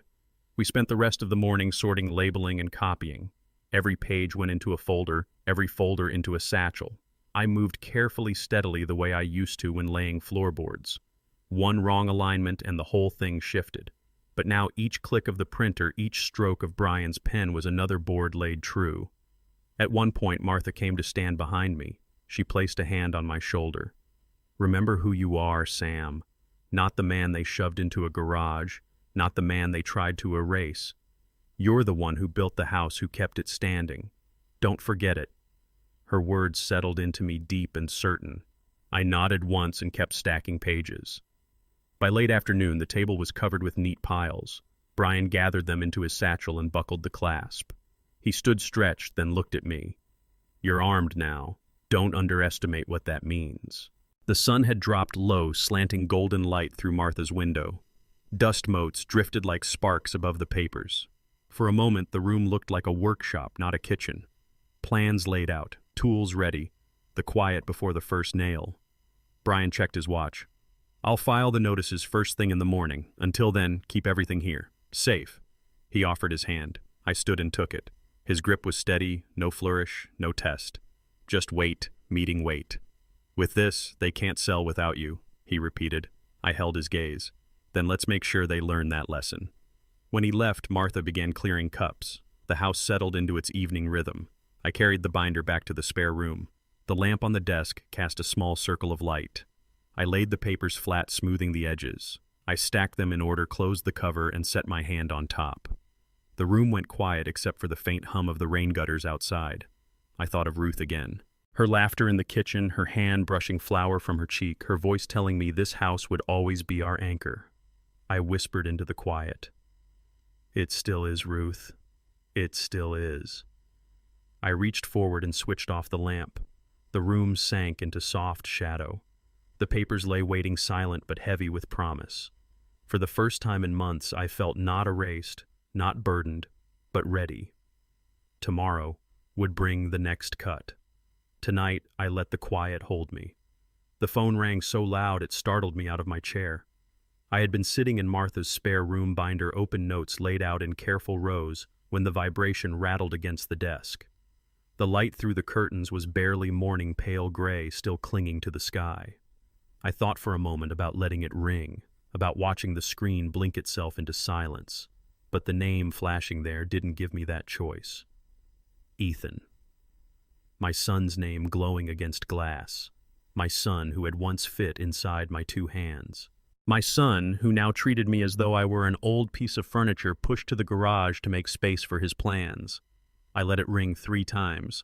On the 4th, I pressed accept and lifted the phone to my ear. His voice exploded through before I could breathe. "Dad, what did you do?" I said nothing. The words tumbled out of him sharp and fast. No rhythm, no order. The bank just called me. "Do you understand what you've done?" "They said there's some kind of issue on the property, some liens, some nonsense. I don't know what you told them, but you've ruined everything." I kept my silence. Sometimes silence is sharper than any retort. He filled the gap with panic. "We had buyers lined up. We had a timeline. I've already spoken with the realtor. Now they're saying they can't even move forward until this is cleared. Do you know what you've done?" His voice cracked, not with sorrow, but with fury. I finally spoke calm as stone. "I did what I have always done. I paid." There was a pause, a kind of stunned static. Then he scoffed. "You should have told me. You should have told me you were still making those payments. That's not fair." Fair. That word. I let it sit on my tongue like rust. Fair is watching over you when you can't breathe in the middle of the night. Fair is taking a second job so you could go to college. Fair is carrying the roof over your head for 2 years while you pretended it floated there by itself. I didn't say any of that. I only said evenly, "You never asked." His tone shifted jagged. Defensive. "That's not the point. You had no right to interfere. This is my house now. You signed it over. You said it yourself." My hands tightened around the phone. My eyes drifted to the binder open on the desk. Rows of numbers. Pages stamped with the bank's seal. Every page proves that my existence had not been erased. Ethan's voice rose again.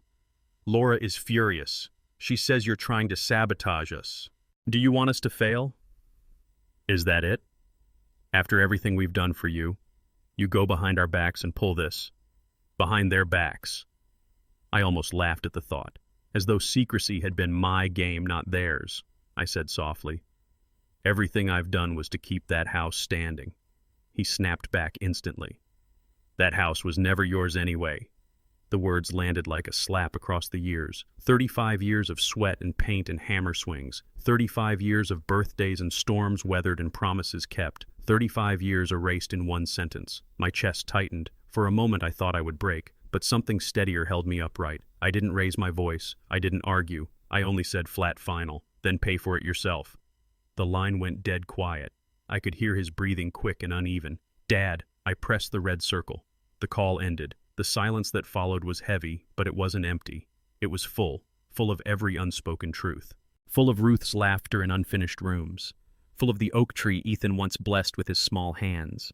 Full of the binders, the records, the proof that my life had weight, even if my son wanted to deny it. I placed the phone face down on the desk. The lamp still glowed from the night before its circle of light soft against the papers. I let my eyes linger on Trevor's stamped summary, on Brian's careful tabs, on the pile of proof that I wasn't just Ethan's father, wasn't just the man banished to the garage. The kettle whistled in the kitchen. Martha's footsteps padded across tile. I stayed where I was in the hush that followed a storm. My hand rested on the binder. My heart beat steadily. For the first time in years, I didn't feel like the man left behind. I felt like the one holding the ledger. And I let the silence stand. The phone didn't just ring once, it screamed. Over and over the sound filled the small room until it felt like the walls themselves wanted me to answer. I thought about Ruth then, about how she used to say you can tell the truth of a person by how they handle urgency. Some people run to it, some people run from it. I had spent years running to Ethan's cries, his needs, his emergencies. This time I let the sound stretch. When I answered, his panic was like a flood breaking a dam. "Dad, you've put us in an impossible situation. Do you have any idea the kind of mess this is?" I said nothing. I wanted him to hear his own fear. He went on. "The bank said there's something against the property, some equitable lien. I don't even know what that means. They said we can't sell not until it's sorted. What did you tell them? Why would you even talk to them?" I thought of Brian's words, calm and steady the night before. "With this, they can't sell without you." And for the first time, I saw that truth reflected in my son's panic. I answered simply, "I told them the truth." His laugh was sharp, bitter. "You're unbelievable. You've been paying behind our backs, sabotaging us. Do you know how irresponsible that looks?" I leaned back in the chair, let the wood press against my shoulders. I spoke slowly, each word measured. "The only irresponsible thing was pretending you carried a house you didn't." He exhaled sharply, almost a growl. "You don't get it. This was supposed to be simple. We sell. We move to Oakwood Hills. We finally start fresh. Now you've complicated everything." Complicated. That word again, as if dignity were a complication. Then came the slip, the twist. That house was never yours anyway. My hand stilled. For a second the air went out of the room. I could hear the hum of Martha's fridge down the hall, the faint patter of rain against the glass. My son's words echoed louder than both. "Never yours." I thought of Ruth, her hands covered in paint as she pressed a palm against a crooked cabinet door. "This house will always be our anchor." I thought of Ethan at 7-paper crown tilted on his head, declaring this his castle. I thought of nights on the unfinished floor, our voices echoing in empty studs, our dreams building the walls before our hands could. "Never yours." I didn't let him take the silence as victory. I spoke into it low and even. "Then pay for it yourself." The call ended there, though he tried to speak again. Dad, but my thumb had already pressed the screen. I placed the phone face down on the desk. My hand lingered on it for a moment, not out of hesitation, but to mark the act, to remind myself that the decision was mine. The binder lay open, calm, orderly, patient. The lamp lit the papers as though they were holy writ. And outside, the day carried on.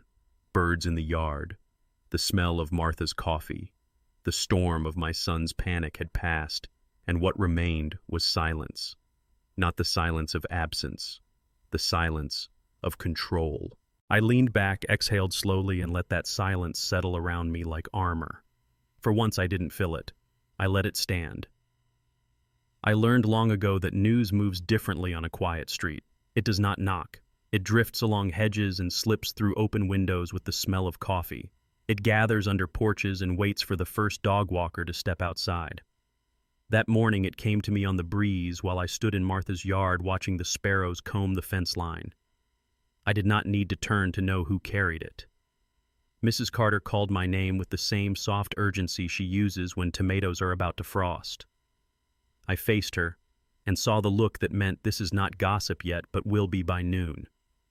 She said the strangest thing just happened. The bank called my cousin about a pre-approval for a different house, and the agent mentioned a hold on a sale at Maple Avenue. Then she lowered her voice and said, "Your boy and his wife are in a pinch." I felt the air cool along my arms. The work Brian had begun yesterday must have reached the screen where decisions pause. I thanked her. I kept my face steady because kindness deserves steadiness. She squeezed my forearm the way neighbors do when they want to pass strength without making a scene. She said, "If you need a pie or a ride or a witness, you know where I am." Then she moved on the leash in her hand, gently guiding a dog who had no idea that human lives were rearranging themselves 2 houses down. Inside, Martha already had the kettle going. She saw my expression and did not ask the kind of question that makes a man repeat what hurts. She set a mug in front of me and said, "You look like a man who just heard the weather report." I told her Mrs. Carter's version. She nodded once. That means the letters landed. By mid-morning, the street hummed with an odd mix of sympathy and curiosity. A realtor's car idled in front of the house on my block that had been stagey for weeks. The agent stood by the sign with a phone to her ear, shoulders tight. 2 doors down, someone mowed a lawn that did not need mowing. You can measure tension in the way people suddenly perform chores. I walked slowly along the sidewalk because moving helps me think. The oak out front lifted its leaves at me like an old friend still standing. My phone vibrated. A number from the bank. Trevor. I answered and he went straight to the point. "Mr. Harris, I wanted you to hear this from me. The file now shows a hold for review on any sale-related action for the Maple Avenue property." He spoke in the careful way professionals use when the truth is solid and needs no flourish. "Your notice of contribution is in the record. Your payment history is reflected. Until there is clarity on the equitable interest and the outstanding credit line tied to the property, our system will not greenlight a sale." I asked if I needed to do anything. He said, "Not today." He said, "Keep your documents in order and stay reachable." He said, "A flag like this changes conversations." He paused and added quietly that my son had called again. He seemed surprised that the process takes time. He sounded more upset than yesterday. I thanked him. He said he would call if anything shifted.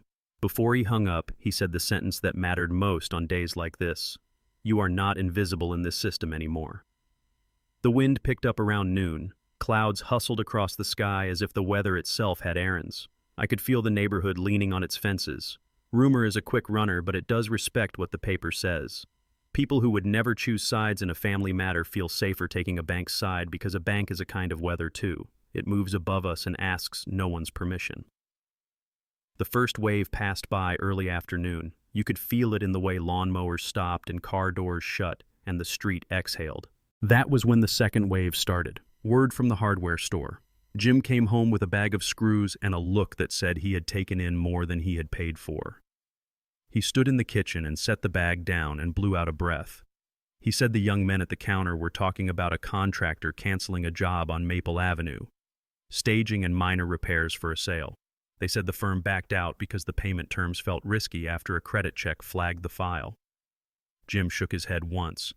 He said, when vendors start stepping away, your son will learn what it means to tug too hard on a rope. I looked at my hands on the table and felt a small ache in my palms, a memory of years of holding tools and never dropping them. Martha watched me and kept quiet. She knows when a man needs to hear the sound of his own breath to know he is steady. When words returned, I asked if anyone had said the company name. Jim said he could find out. He called a friend. 10 minutes later, he returned with the name of a staging company that has shiny trucks and good photographs on the internet. They work fast and say yes to everything until the numbers turn. They had sent a message that morning that said, due to updated credit risk assessment, we need to cancel this order and return your deposit until the file clears. Business words, cold words, words that still do not cut as deeply as the sentence my son gave me yesterday. That house was never yours anyway. Brian called just after 3. He asked if I had heard. I told him about the bank hold and the vendor cancellation. He sounded exactly as calm as he had sounded when he first opened my binder. Good, he said. A hold forces attention. Vendors canceling means the consequences are walking into your son's house without your help. Then he asked if Ethan had contacted me. I told him about the phone call at dawn and the sentence I had cut off with my own final line. He said, keep doing exactly what you did. Do not argue. Do not explain. Point to the file and let the records speak. Martha set a plate of fruit on the table, and the 3 of us sat with the kind of quiet that comes only when everyone in the room trusts everyone else to carry a corner of the same weight. Brian spoke gently. There is something that happens in cases like this. When a person has been moving fast on assumptions and then a barrier they did not see appears, they will push hard at first. They will call you names. They will call the bank names. They will find a friend who tells them what they want to hear. Then something else will happen. Vendors will say no. Lenders will say pause. Agents will say, not with that file. That is when people learn. I asked how long until we moved from pause to action. He said not long. He was preparing the lien paperwork with words he had written 100 times and still took care with. He said timing is a tool and we would use it. He said if my son tried anything foolish, the paper would be waiting. He said to rest if I could. He would call in the morning. The rhythm of the day shifted into a slow ebb. The street quieted again. The light changed. You could almost see the strain running out of the houses like water through gutters after a flash storm. I walked to the front porch and sat on the step. The cover kept off the wind, and the view gave me a slice of the world that felt manageable. Children on bikes testing the wet patches, a cat stepping along the top of a fence like a king who prefers a narrow road, 2 teenagers passing a basketball silently between them like they were practicing more than a sport. I thought of how a house holds not only walls but the pace of your days. The pace here was changing. Fast and slow, the body knows this as a warning and as a preparation. The storm is not here yet. It is building. The sky looked indifferent. The sky is always indifferent. People must do the noticing. My phone buzzed. Not Ethan. A familiar number from the cafe where I had been working before all this took over the hours. Rose's voice came like daylight. She said she had heard through a customer who lived near me that there was trouble. She asked if I needed shifts covered and told me there was a seat at the counter whenever I wanted a place to sit where no one asked for a version of events. I thanked her and said, soon. The sound of plates in the background reminded me that the world was still running on coffees poured and burgers flipped and tips left by people who did not know my story and would never guess it if they looked at me. That felt oddly comforting. As evening crept in, more pieces arrived. A text from Trevor that said the internal review had climbed a rung and now required a manager's sign-off for any movement at all. A message from a neighbor 3 houses down who works in insurance saying he had heard through a friend that lenders had tightened on lines of credit tied to primary residences in this zip code and that anyone with a new draw would be watched with an extra eye. I thanked him. He sent a thumbs up and then a second message that simply said, good. When the sun dipped, the streetlights popped alive one after another like a row of lighters at the start of a song. Martha simmered stew, and the house smelled the way houses should in the evening. Jim put on a record that sounded like summer nights from decades ago. We ate without talking much. After the dishes, I went to the spare room and opened the binder again. I did not need to check anything. I needed only to feel the weight of it in my hands. I ran a finger down Trevor's stamped summary. I touched the tab that held the paperwork about the line of credit Ethan and Laura had taken against the house. I let the simple logic of the pages quiet my blood. It would be easy to pretend I felt triumph. I did not. I felt something cleaner than that. I felt alignment. For months, my actions and my place had been out of sync. Now they were finding each other like two lines drawn toward the same mark on a level. I sat very still and listened for the tick that tells you the center is near. It is a patient sound. You must be quiet to hear it. There was one more ripple before the night settled. Jim knocked on the door jamb and stepped in with a folded piece of paper. He said a friend at the flooring company had texted him. The order Ethan placed for pre-move touch-ups had been put on hold by accounting. Not because they wanted to, because a supervisor told them not to deliver material to a property with a flagged file when the deposit looked thin. The note had a single sentence at the bottom that mattered more than it seemed to, awaiting clarity. I thanked Jim. He did not try to fill the room with comfort. He nodded and left me to my thoughts. That was exactly right. I do not need wrapping paper around truth. I need steady chairs to sit on while I face it. I thought about the word vendor. It sounds so bland. It hides the number of hands and trucks and hours that go into moving a life from one place to another. It hides the way debt makes a bell you can hear only when you try to open a door. My son had shut me out of my own home, and now other doors were closing around him. I did not wish him harm. I wished him awareness. Sometimes those two walk together before they part. Martha stopped by before she turned in. She leaned against the frame of the doorway and studied me. "Remember who you are," she said. "Not just Ethan's father." I said I did. She smiled softly and went down the hall. Her steps sounded like a metronome for a kind of courage you can only learn by living long enough. The house quieted. I turned off the desk lamp and sat in the dark for a little while. There is a different kind of darkness in a room where you feel safe. It does not press. It wraps. My breathing found the rhythm it had as a young man tired from honest work. I closed my eyes and saw the oak in a summer storm bending and not breaking. I saw Ruth at the sink laughing at something I had said without meaning to be funny. I saw Ethan at 7, crowned crooked, announcing his rules for a castle that was always about more than walls. When I opened my eyes, the room had that depth rooms get after the last light has left the window. I could hear the refrigerator hum and the small shift of wood in the hall. I lay down and watched the ceiling without really seeing it. A clock on the nightstand ticked. The sound came 1 second at a time, like the steps of a person walking down a long corridor toward a door they must eventually open. Tick. The bank had placed a hold. Tick. Vendors were backing away. Tick. The line of credit had tied their ankles to the house they tried to sell out from under me. Tick. Brian would file the lien if they pushed again. Tick. There would be a conversation soon that would not sound like any we had had before. I counted 10 ticks. I told myself to breathe between 7 and 8 the way Ruth taught me when money was thin and tempers were thicker, and we needed to remember we were on the same side. I breathed. I watched the red hand move. The room was very still. The storm was not over. It had just changed shape. A phone buzzed in the other room. Martha's steps crossed the hall, a low murmur of her voice, then quiet again. The tick returned to center stage. It told me time would do what it always does. It would move. It would carry us whether we wanted to ride or not. I had my place in it now, not reactive, not erased, waiting with purpose, holding my ground with paper and memory and the kind of patience that raises houses and keeps them standing.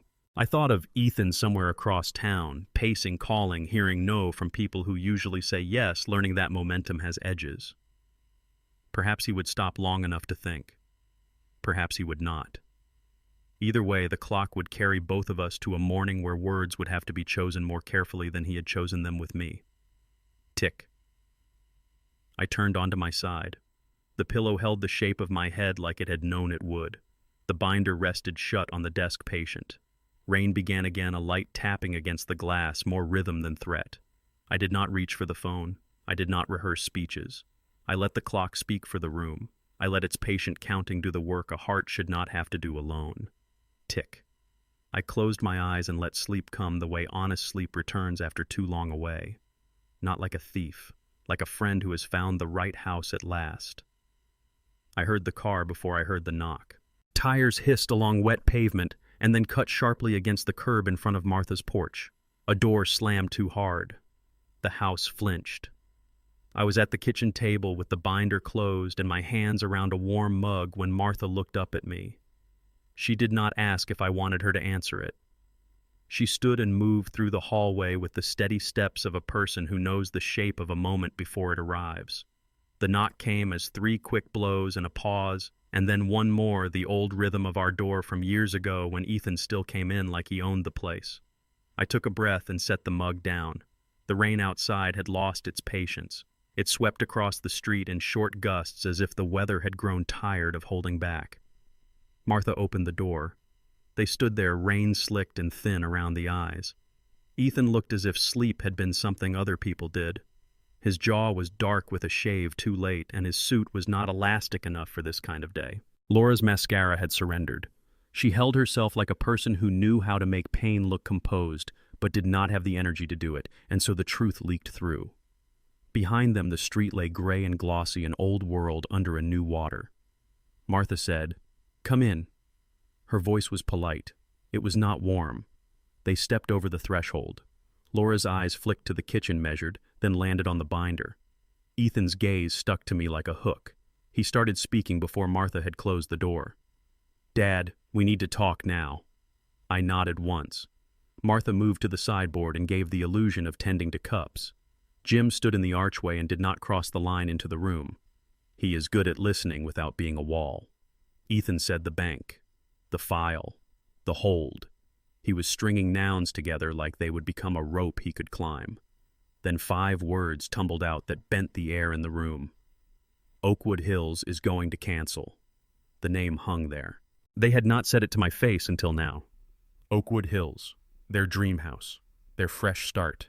Their assumption is written in cul-de-sac stone.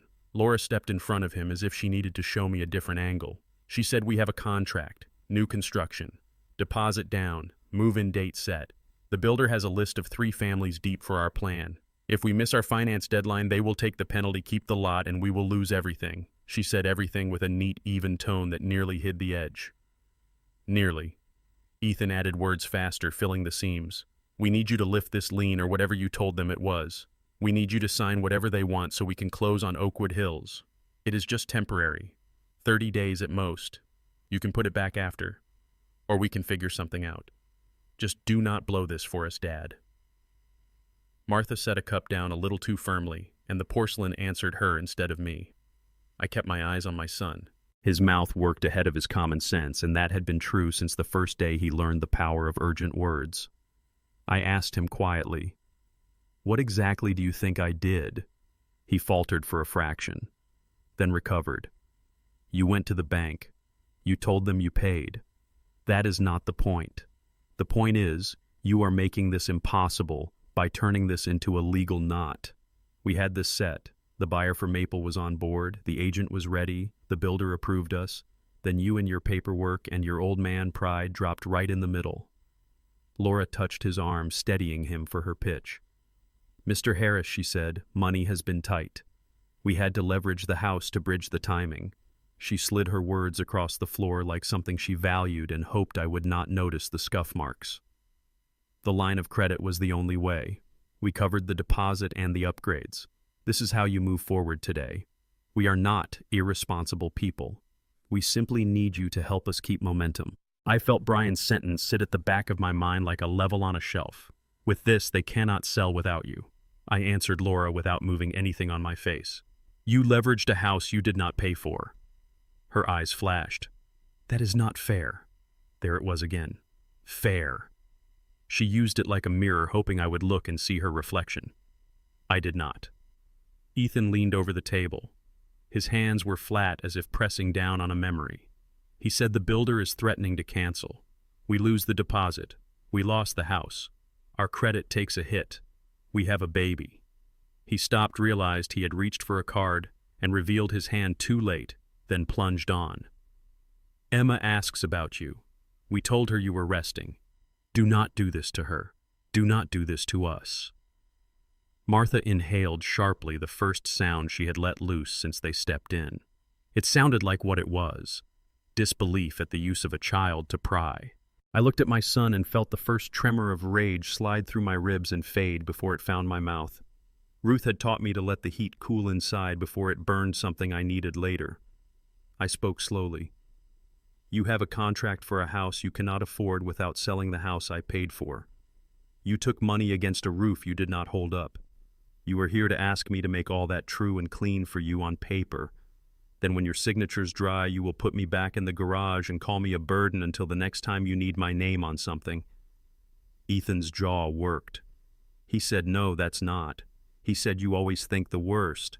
He said, we can make sure you have a nice place. He said the word community as if it were a bomb. He said, you can sell maple after we move. The words fell like nails dropped from a careless hand. Some bounced. Some stuck in my skin anyway. Laura stepped in with a voice tuned to reason. We will reimburse you for what you paid. We will set up a schedule. We just need you to lift the hold so we can close. She gestured toward the binder as if it were an obstacle course and not a record. This has gone far enough. The kitchen seemed to lean toward me waiting. The rain at the window tapped. My hands on the mug tightened and then loosened.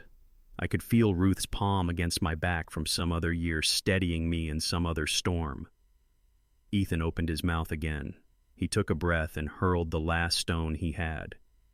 If you ever want to see Emma at Oakwood Hills, if you want to be part of our lives there, help us now.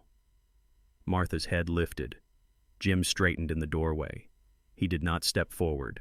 He did not need to. The room had already decided what that sentence was, a threat dressed as an invitation. I stood, not fast, not slow. I kept my hands open at my sides. Ethan tried to keep speaking. I held up a hand and the room fell quiet. I could hear the water in the pipes and the hum of the refrigerator and the rain drumming an old hymn against the glass. No. The word surprised me with the peace it brought.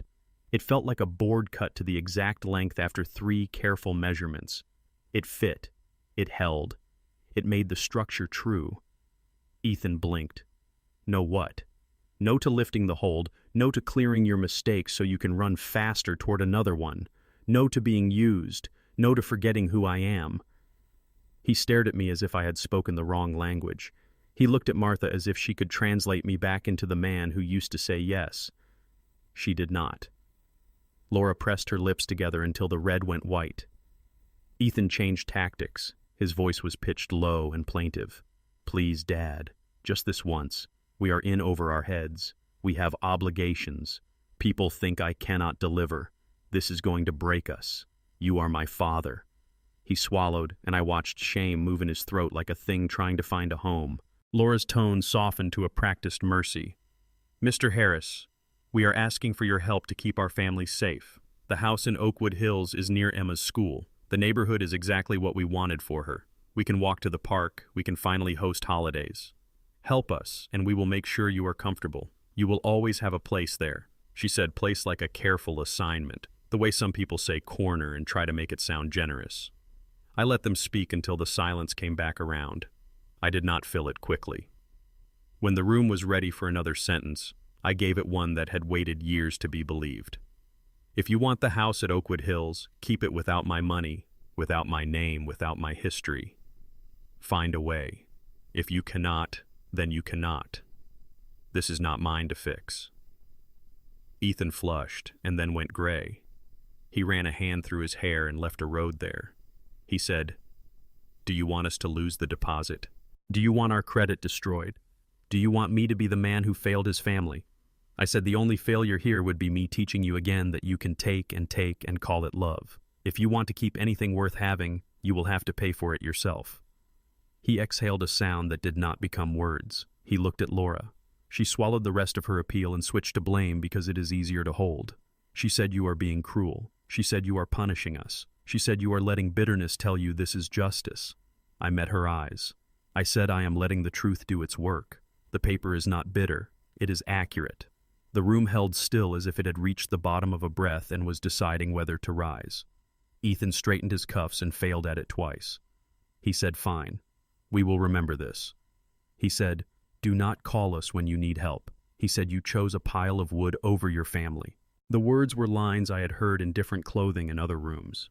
He delivered them with the confidence of a script that had worked before. I let them fall. I have learned to let some words hit the floor and stay there. Martha's hand touched the back of the chair closest to me. She did not look at Ethan. She looked at me. "Remember who you are, Sam, not just Ethan's father." Ethan flinched as if the sentence had ricocheted. He turned toward the door without looking at me. Laura lingered half a second longer as if the image required it. Then she went after him. The front door opened. The rain made its opinion known. The door closed. The kitchen exhaled. The house readjusted itself. Jim moved from the archway and disappeared down the hall like a man who knows when a room needs air. Martha stood where she was and did not ask if I was all right. She knows the answer to questions like that. She went to the sink and ran hot water and then turned it off. I sat back down. My knees let me. My hands found the mug they had left. The tea had gone cold. I stood, poured it out, refilled it, and sat again. The small tasks returned the world to a scale that made sense. Outside, the rain thickened into a proper downpour. I pictured them in the car. Ethan hitting the steering wheel with the heel of his hand like that would push the road out of his way. Laura phoning and leaving messages for people who had already decided that their file carried risk. I saw the image like a postcard I had not asked to receive. Then I stopped, because the dignity I had taken back would not be spent on imagining their fury. It would be banked for what came next. We did not speak for a long time. Martha lifted the dish towel and set it down again without drying anything. She came to the table and pulled out the chair across from me and sat. She looked at the binder and then at me and then at the window. The rain drew gray strings down the glass. She said quietly, "That was the right no. Some no answers make you smaller. That one made the room bigger." I let the sentence sit like a good beam settling into place. I nodded. I let breath return to a pace that made thinking possible. Brian called later. He said he had filed the necessary paperwork that morning and had received confirmation that the hold would remain until the equitable interest and the credit line were addressed. He asked if I was all right. I told him yes. He asked if Ethan had contacted me. I told him yes. He asked if I had said what we prepared. I told him I had said less, and that it had been enough. He did not press for details. He said, "I am here when you need words again." He said, "Patience now. The next move will likely be quiet and on paper." He said to get some rest. I ended the call and walked to the front door. I opened it a crack and let the rain air push into my face. It smelled like iron and clean earth and old pavement scrubbed new. The maple on the curb lifted and shook as if tossing a thought away. I stood there until the cold began to creep under my sleeves. Then I closed the door and went back to the kitchen. Evening arrived the way it always does. Light thinned. The corners of the room softened. Martha started supper and I peeled carrots with the attention of a man sharpening a blade. We ate quietly. Jim told a story about a board that had warped overnight like wood sometimes does when pride takes its eyes off the water content. We smiled and did not push the laughter too far. It would have felt like making a joke at a funeral. Later I took the binder back to the spare room. I did not open it. I did not need what was inside to know what I had done. I set it on the desk, and the desk accepted the weight. I turned off the lamp and stood for a moment letting the dark move into the corners. Then I sat on the edge of the bed and listened to the house settle. Pipes, wind. A loose shutter giving up its argument until morning. I thought of Ruth the night we brought Ethan home from the hospital. We laid him in the bassinet and watched him sleep in the kind of silence that feels like a prayer. She looked at me and said, "We will teach him what to hold and what to let go." We did our best. Sometimes the lesson shows up 20 years late and dressed in the rain.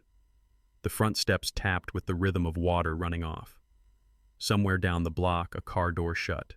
Somewhere across town, a builder sent an email that said the deadline had passed. The word stood at the end of a sentence like a gate. The world keeps its gates. You learn when to open them and when to stand on your side and breathe. I slid back on the bed and let my eyes rest on the ceiling. The room offered no speeches. It offered space. I took it. I let my hands go loose at my sides.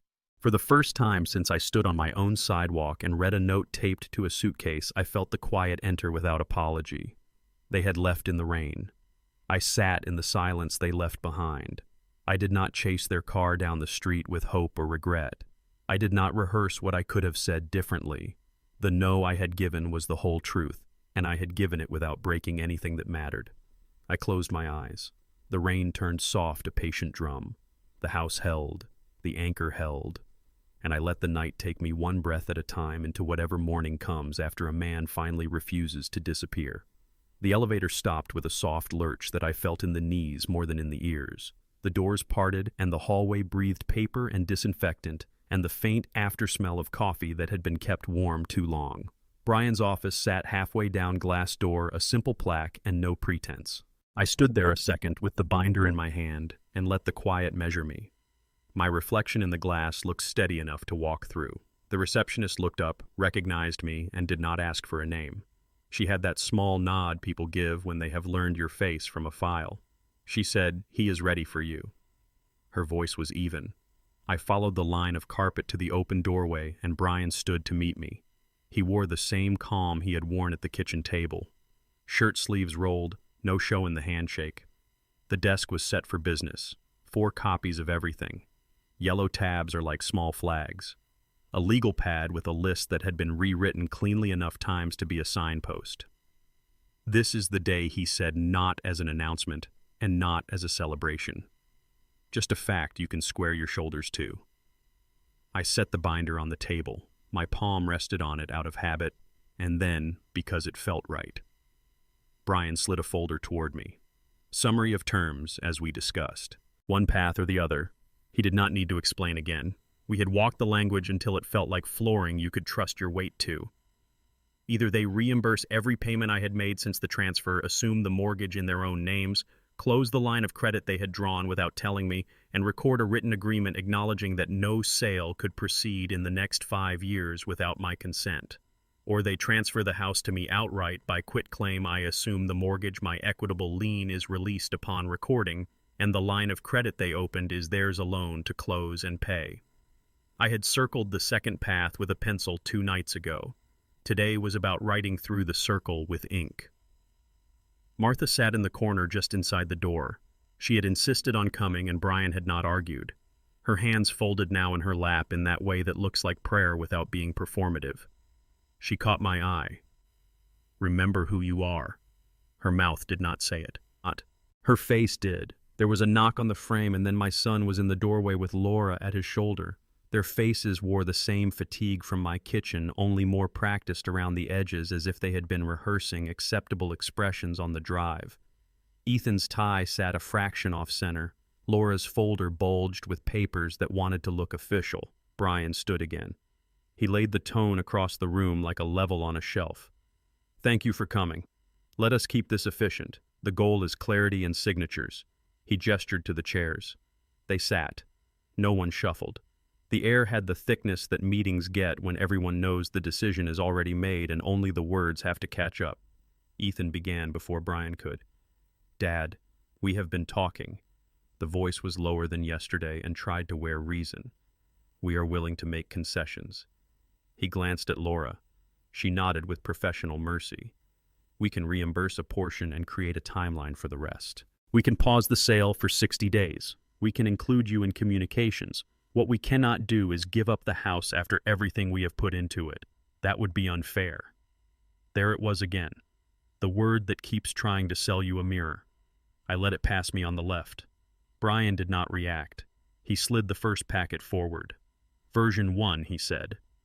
"This reflects the path where you reimburse, assume the loan, close your credit line, and commit in writing to a 5-year bar on any sale without Mr. Harris's written consent."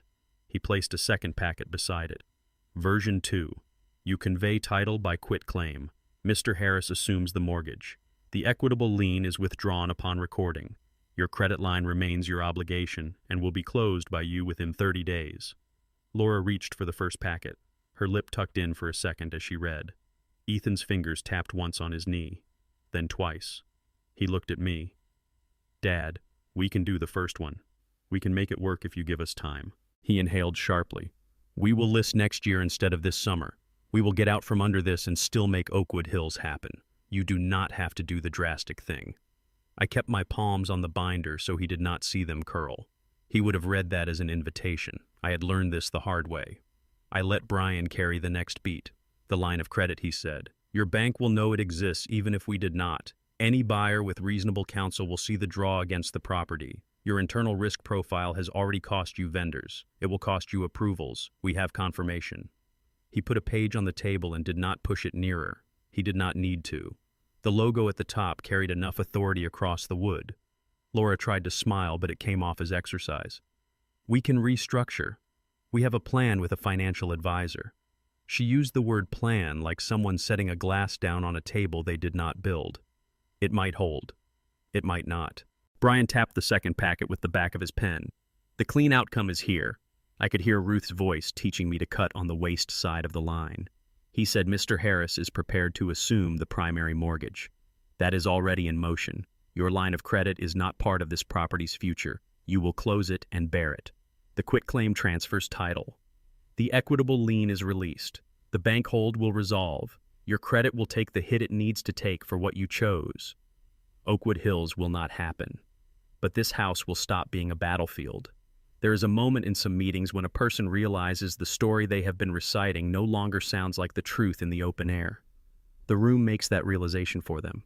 It did so now. Ethan's shoulders sank without falling. Laura's eyes moved left and right and found no loose thread to pull.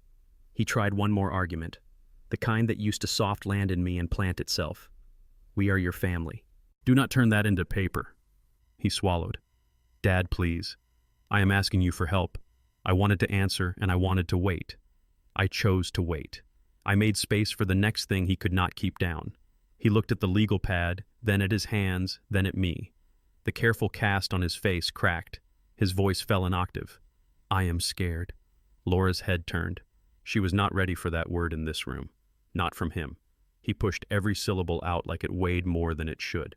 "I thought we could carry it. I thought the sale would fix the numbers. I thought the builder would bend. I thought you would always say yes, and when you did not." His eyes lit with something close to recognition. "I threw everything I could think of at your head because that is how you taught me to get what I want when I was small. Make it urgent. Make it loud. You always ran to urgency. You built a life on it. I built a habit from it." He stopped because there was nowhere else to go in that sentence. He covered his eyes with his hand. The muscle in his jaw relaxed and his face shifted back in time. I saw the boy who left a thumbprint in the stair varnish because he could not wait. A sound left him that was not a sob and not a breath. Somewhere in it lived the truth that he had been carrying his fear inside anger because fear did not move other people fast enough. He lowered his hand. There were wet marks on his face. He did not try to hide them because hiding takes energy when you are near the ground. "I am sorry," he said. The words landed wrong and right at the same time. He was sorry the way a person is sorry when they realize they misread the map and now have to walk the miles they hoped to drive. I heard no confession about the line of credit. I heard no acknowledgement of the garage. I heard a boy trying to become a man at a table he did not set. Laura looked to me to fix the shape of the scene. That had been my job for a long time. I did not take it back. I slid my hand off the binder and placed my fingertips on the table. I found my breath and then I found my voice. "I forgive you," I said. The air in the room changed. It softened and learned a new word in the same moment. But forgiveness does not mean forgetting. Brian's pen did not move. Martha's hands did not unfold. Ethan closed his eyes on that truth because it did not have a door he could run through. I leaned a little closer so he could not pretend he did not hear.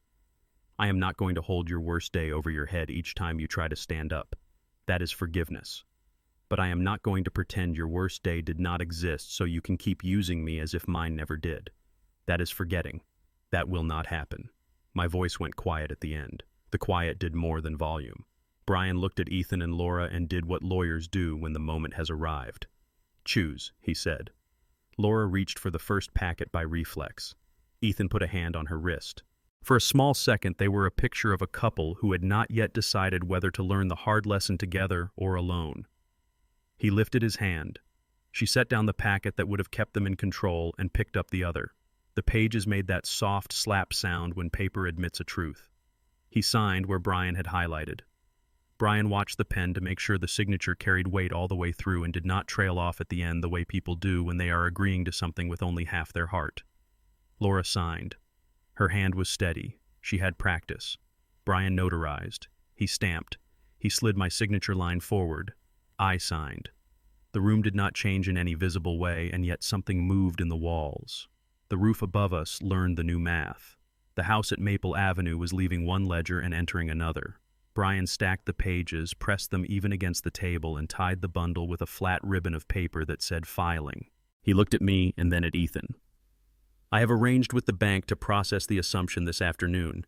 You will receive confirmation as soon as the county records the deed. He placed a separate sheet in front of Laura. This is the notice to close your credit line. It lists the date by which the bank will expect zero balance. The law is not sentimental. It is clear. He leaned back and did not crow. People who win quiet deserve counsel who do the same. Ethan looked at me like he was waiting for a ceremony that would tell him what he had left. I did not leave him empty. I stood and so did he, and we met halfway around the table. You can bring Emma to visit, I said. You can come too. You may sit in the kitchen or on the porch or in the yard. You may not move my chair. You may not take anything down to the garage. You may not call me only when the bills grow teeth. You will call me when you have something to say that does not end in a request. That is the boundary. It is firm because it has to hold us both. His mouth opened and then closed around a sentence that was trying to find the door. He nodded once. Not a headshake that means pretend, a single nod that means understood. Laura's eyes dropped to the floor and then returned to mine. She said thank you, and it sounded almost like the word means when someone is not using it to purchase anything. Martha stood. She did not touch me in front of them. She did not need to. The set of her shoulders told me I had not stepped out of myself to get here. Brian shook Ethan's hand and then Laura's. He did not add hollow wisdom. He said only, "Take care of your daughter." Then he gathered the papers and left the room to make the calls and press the buttons and walk this decision through the wires. The four of us stood in a silence that did not demand a hug and did not require a fight. Ethan reached out his hand. I took it. It was the hand of a man who was either going to learn or repeat.